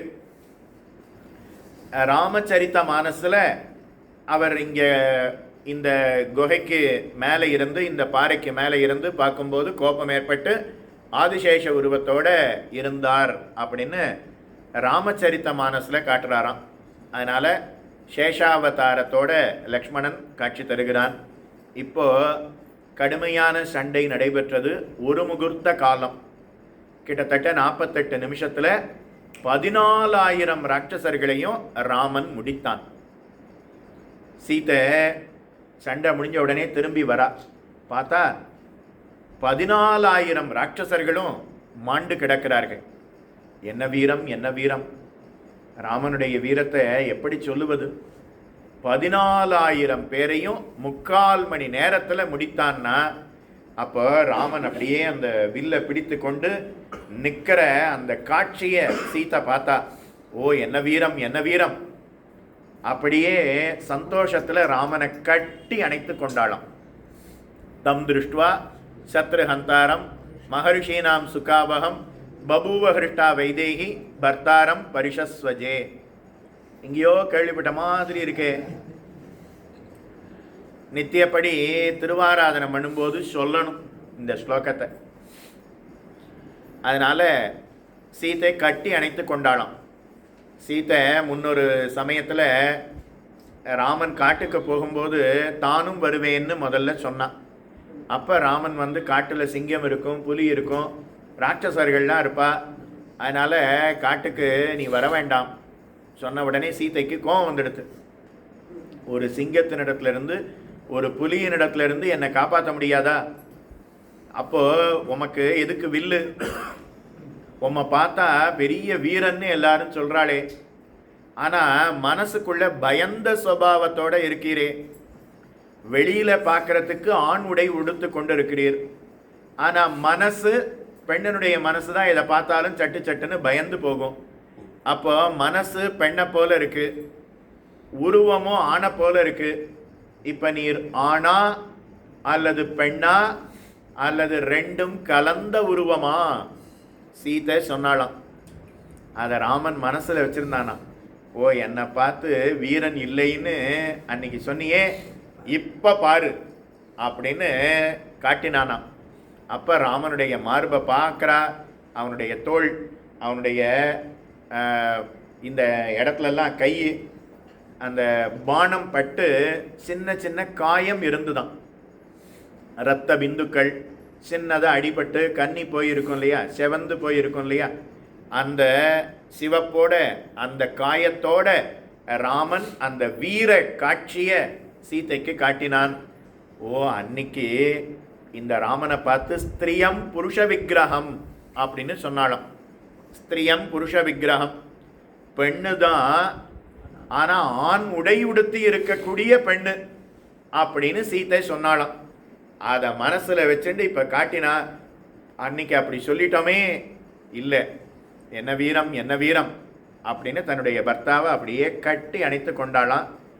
அவளுடைய மார்பு பட்டபடியினால ராமனுடைய தோள்லையும் கையிலையும் இருந்த சிறு சிறு காயங்கள் எல்லாம் அப்படியே மாறிவிட்டதாம், ஆறிவிட்டதாம். அதனால் தம் திருஷ்டுவா சத்ருஹந்தாரம் மகர்ஷீனாம் சுகாவகம் பபூவஹிருஷ்டா வைதேகி பர்த்தாரம் பரிஷஸ்வஜே அப்படின்னு காட்டுறார். அதனால் கரதூஷணாதிகளை ராமன் வதம் பண்ணினான். இப்போ சீதை அவ ராமனை கட்டி அணைத்து கொண்டாள் அப்படின்னு சொன்னோம் இல்லையா. அதனால் இன்றைக்கும் பக்கத்திலேயே பர்ணசாலை அப்படிங்கிறது இருக்குது. அங்கே ராமன், சீதை, லக்ஷ்மணன் 3 பேரும் காட்சி தருகிறார்கள். இந்த இடத்துக்கு தபோவன் அப்படின்னு பெயர். பக்கத்திலேயே நாம் இப்போ இருக்கிறது கூட தபோவனம் தான். இந்த இடத்துக்கு நாசிக்னு ஏன் பேர் ஏற்பட்டதுன்னா, நாசிக்கான்னா மூக்குன்னு அர்த்தம். சூர்பனகையினுடைய காதையும் மூக்கையும் வெட்டி அப்படியே போட்டானான். நதிக்கு அந்த பக்கம் நாசிக், நதிக்கு இந்த பக்கம் பஞ்சவட்டி. அதனால் நாம் இருக்கிறதுங்கிறது நாசிக், நதிக்கு அந்த பக்கம் பஞ்சவட்டி. பிரிட்ஜு தாண்டி போனோம்னா அந்த பக்கம். அதனால் நாசிக் பஞ்சவட்டி அப்படிங்கிறது இருக்கிறது. பக்கத்திலேயே கபிலா அப்படிங்கிற நதி, அதுவும் கோதாவரியில் வந்து சேருகிறது. ரெண்டும் சேரக்கூடிய நதி. ஒரு நதியில் ஸ்நானம் பண்ணினாலே ஏற்றம். கபிலான்னு பார்த்தோம், எங்கேயோ கேள்விப்பட்ட மாதிரி இருக்கே. கபிலா இப்போ உபன்யாசத்தில் சொன்னேன், தக்ஷனுடைய பெண்கள்ல ஒருத்தி கபிலா அப்படின்னு சொன்னோம் இல்லையா.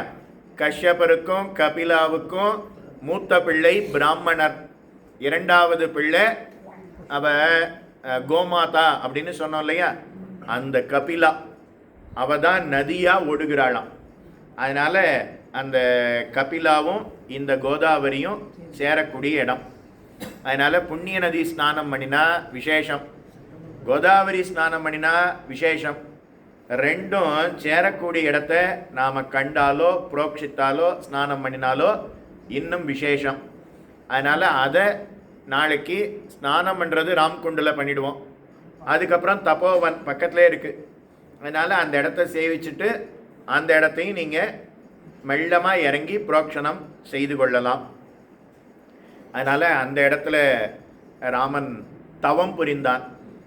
ராமன், லக்ஷ்மணன், சீதை 3 பேரும் தவம் புரிந்தார்கள். ராமன் தவம் புரிந்தான்னு சொல்கிறது பொருத்தமாக இருக்காது. தவம் புரிவது நாம, அந்த தவத்துக்கு பலனை கொடுப்பவன் ராமன். அதனால தபோவன் அப்படின்னா ராமன் தபஸ் பண்ணினான். ராமன் தபஸ் பண்ணினான்னா ராமன் கண்ண மூடின்னு இருந்தான்னு அர்த்தம். கண்ண மூடி நம்ம போல தபஸ் பண்ணணும்னு அர்த்தம் இல்லை. யாரெல்லாம் தபஸ் பண்ணுறாளோ அவர்களுக்கெல்லாம் அனுகிரகம் செய்கிறான்னு அர்த்தம். அப்போ தபோவன் அப்படின்னா லக்ஷ்மணன் தவம் புரிந்தான். தபஸுன்னா என்ன? கண்ண மூடிண்டு இருக்கிறது தபஸு அப்படின்னு அர்த்தம் கிடையாது. தபஸுன்னா ராமனுக்கு பணிவிடை புரிவது. ராமனுடைய வஸ்திரத்தை லக்ஷ்மணனா துவைச்சு காயப்படுவானாம், அதை மடித்து கொடுப்பது அவன்தான். ராமனுடைய வில்லை கூட லக்ஷ்மணன் தான் தூக்கிண்டு வருவானாம்.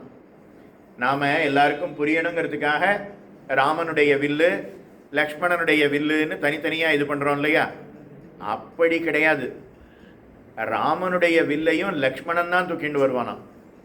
ராமனுடைய அம்பரா துணியையும் லக்ஷ்மணன் தான் தூக்கிண்டு வருவானாம். அதனால் ராமனுக்கு எல்லா விதமான பணிவிடைகளையும் புரிந்தானே. அதனால் லக்ஷ்மணன் எந்த இடத்துல இருந்து 3 வருஷ காலம் கைங்கரியம் பண்ணான் இல்லையா. அதனால் இந்த இடத்துக்கு தபோவன் அப்படின்னு பெயர். ஏற்கனவே தண்டகாரண்யம் ரொம்ப உயர்ந்த இடம். தண்டகாரண்யத்தினுடைய வைபவத்தை சொன்னேன்னு வச்சுக்கோங்க, இன்னொரு 10 நிமிஷம் போகும். அதை முதல் தடவையே சொல்லி இருக்கிறோம், ஞாபகத்திலே கொள்க. ஏற்கனவே புண்ணிய பூமி. அதில் ராமனுக்கு லக்ஷ்மணன் பணிவிடை புரிந்தானே, அதனால் ரெட்டிப்பு மடங்கு. அதனால் இந்த இடத்துக்கு தபோவன் அப்படின்னு பெயர். அதனால் இந்தந்த இடங்களையெல்லாம் நடந்த சரித்திரத்தை இப்போ சொல்லிட்டேன். நாளைக்கு நீங்கள் அந்தந்த இடங்கள்லாம் சேவிக்க செல்லுகிறீர்கள். நடுவில் லக்ஷ்மண் ரேகா அப்படின்னு இருக்குது. வால்மீகி ராமாயணத்தில் அது இல்லை. ஆனால் துளசிதாசர் லக்ஷ்மண் ரேகான்னு காட்டுறார். அடியே நினச்சிட்டு இருந்தது என்னன்னா, லக்ஷ்மண் ரேகான்னா ஏதோ ஸ்ட்ரைட் லைன் லக்ஷ்மணன் போட்டான்னு தான் நாம் நினச்சிட்டு இருக்கோம். ஆனால் லக்ஷ்மண் ரேகான்னா அப்படி இல்லையாம், வட்ட வடிவில் போட்டாராம். அதனால் இன்றைக்கும் லக்ஷ்மண் ரேகான்னு ஒரு இடத்துக்கு ஆட்டோ வாலா கூட்டின்னு போனார். பார்த்தா அந்த இடத்துல ஒரு வளைவா ஒரு செமி சர்க்கிள்னு சொல்கிறோம் இல்லையா, ஆஃப் சர்க்கிள். அதில் ஒரு பாதி இந்த பக்கம், ஒரு பாதி இந்த பக்கம், பாதி வெட்டி எடுத்துருங்க, ஒரு செமி சர்க்கிள். அப்படி ஒரு இடம் இருந்தது. இந்த இடம் தான் லக்ஷ்மண் ரேகான்னு சொன்னார். அது என்ன, ஏதோ ஒரு பிரிட்ஜு கட்டின மாதிரி இருக்குது, பாலம் மாதிரி இருக்குது, வளைஞ்சு இருக்கே இன்னும், அதுதான் லக்ஷ்மண் ரேகான்னு. லக்ஷ்மண் ரேகான்னா ஸ்ட்ரைட்டாலாம் இருக்கணும். அது வரைக்கும் புரியவே இல்லை. லக்ஷ்மண் ரேகான்னா ஸ்ட்ரைட்டாலாம் இருக்கணும் அப்படின்னு கேட்கும்போது சொன்னார், இல்லை இல்லை லக்ஷ்மண் ரேகான்னா வட்ட வடிவில் போட்டார் அப்படின்னு. அதனால் அது லேசாக அது வட்ட வடிவில் ஒரு பாதி கால் வட்டம், அதை நாம் சேவிக்கலாம். அந்த இடத்துக்கு அருகிலேயே சீதை இருந்த சமயத்தில் ராவணன் அந்த இடத்துல வந்து தூக்கிண்டு போனான் அப்படின்னு காட்டுறார். அதுக்கு மேலே இருக்கக்கூடிய சரித்திரம், ராவணன் மாரீச்சனுடைய இருப்பிடத்துக்கு வந்தது. மாரீச்சன் மாயமானாக இருந்தது, ராவணன் சீதையை தூக்கி சென்றது, அது எல்லாமே இந்த இடத்துல தான் நடந்தது. அந்த சரித்திரத்தையும் பார்த்து அதுக்கப்புறம் ஜடாயு எப்படி தடுத்தார், அதுக்கப்புறம் ஜடாயு எப்படி மரணமடைந்தார், ராமன் ஜடாயுவுக்கு எப்படி முக்தி கொடுத்தான் அப்படிங்கிறத நாளைய தினம் ஜடாயு மோட்சஸ்தலம் தாக்கேத் அப்படின்னு இருக்குது, அந்த இடத்துல நாமும் அனுபவிக்கலாம் என்ன தெரிவித்து கொண்டு நாளை காலை மற்ற இடங்களையெல்லாம் சேவிக்கலாம்னு தெரிவித்து கொண்டு இன்னொரு 5 நிமிஷத்தில் உங்களுக்கு டின்னர் ரெடி ஆகிருக்கும்னு நினைக்கிறேன். அது என்னங்கிறதையும் நாளை காலை நாம் எத்தனை மணிக்கு புறப்படணும், என்ன ப்ரோக்ராம்ங்கிறதையும் ராம் நமக்கு தெரிவிப்பார்னு தெரிவித்து கொண்டு இதே போல் உபன்யாசம் நாளைக்கும் உண்டு. அதனால் அந்தந்த இடத்த சேவிச்சுக்கோங்க. சரியாக உபன்யாசம் எத்தனை மணிக்கோ அதுக்கு 5-10 நிமிஷத்துக்கு முன்னாடி வந்து நீங்கள் அமர்ந்து விட வேணும்னு பிரார்த்தித்துக் கொள்கிறேன். நாளை மறுநாள் நாம் இங்கிருந்து புறப்பட்டு ஒரு லாங் ட்ராவல் இருக்குது. ஒரு 12லேருந்து 13-14 மணி நேரம் ஆகும். நடுவில் நாம் பிரேக் ஜேர்னி பண்ணிடலாம். காலையில் பாலபோகத்துக்கு ஒரு இடம், மத்தியானம் சாப்பிட்றதுக்கு ஒரு இடம், அதுக்கப்புறம் 2 எழுத்து பானம் 3 மணிக்கோ 4 மணிக்கோ அதுக்கு ஒரு இடம். இதுக்கு நடுவில் ரெஸ்ட் ரூம் எங்கெங்கே நிறுத்தணுமோ நாம் கொஞ்சம் பிரேக் ஜேர்னி விட்டு விட்டு நாம் போனோம்னா கூட ஒரு 2-3 மணி நேரம் ஆகும். ஆனால் ராத்திரி ட்ராவல் வேண்டாம்னு சொன்னோம். இல்லைன்னா நாளைக்கு ராத்திரி கிளம்பி நாளை மறுநாள் போனோம், இல்லைன்னா நாளை மறுநாள் ராத்திரி மத்தியானத்துக்கு மேலே கிளம்பினோம்னா ராத்திரி முழுக்க ட்ராவல் பண்ணி அங்கே போவோம். அதனால் ராத்திரி ட்ராவல் வேண்டாம் அப்படிங்கிறதுனால பகலில் காலையில் நாம் கிளம்பினோம்னா ராத்திரிக்குள்ளே அங்கே போயிடலாம். ராத்திரி எப்படியும் நாம் 10 மணிக்கு 10ங்கிறது 12ன்னு ஆச்சுன்னா கூட அங்கே போய் ஒரு 5 மணி நேரம் படுத்துக்கலாமா இல்லையா? அடுத்த நாள் காலையில் அங்கேயும் இதே போல் 6 மணிக்கு சூரிய உதயம் எத்தனை மணிக்கு ஆகுமோ அப்போ 7 மணிக்கு நாம் நதி ஸ்நானத்துக்கு அங்கே போகலாம். இதுதான் அடுத்த 2 நாளைக்கு இருக்கிற ப்ரோக்ராம். மற்றபடி டீட்டெயில் என்னங்கிறத ராம் தெரிவிப்பார்னு தெரிவித்து கொண்டு புண்ணிய பூமியில் இருக்கோம். அதனால் ராமனையும் ராம சரித்திரத்தையும் சிந்தித்து கொண்டு இருப்போம்னு தெரிவித்து அடியோமோடும் நின்னோடும் பிரிவின்னு இருக்க வேண்டும் என்று சொல்லி இத்தோடு அமைகிறேன். க்ஷமிக்க பிரார்த்திக்கிறேன்.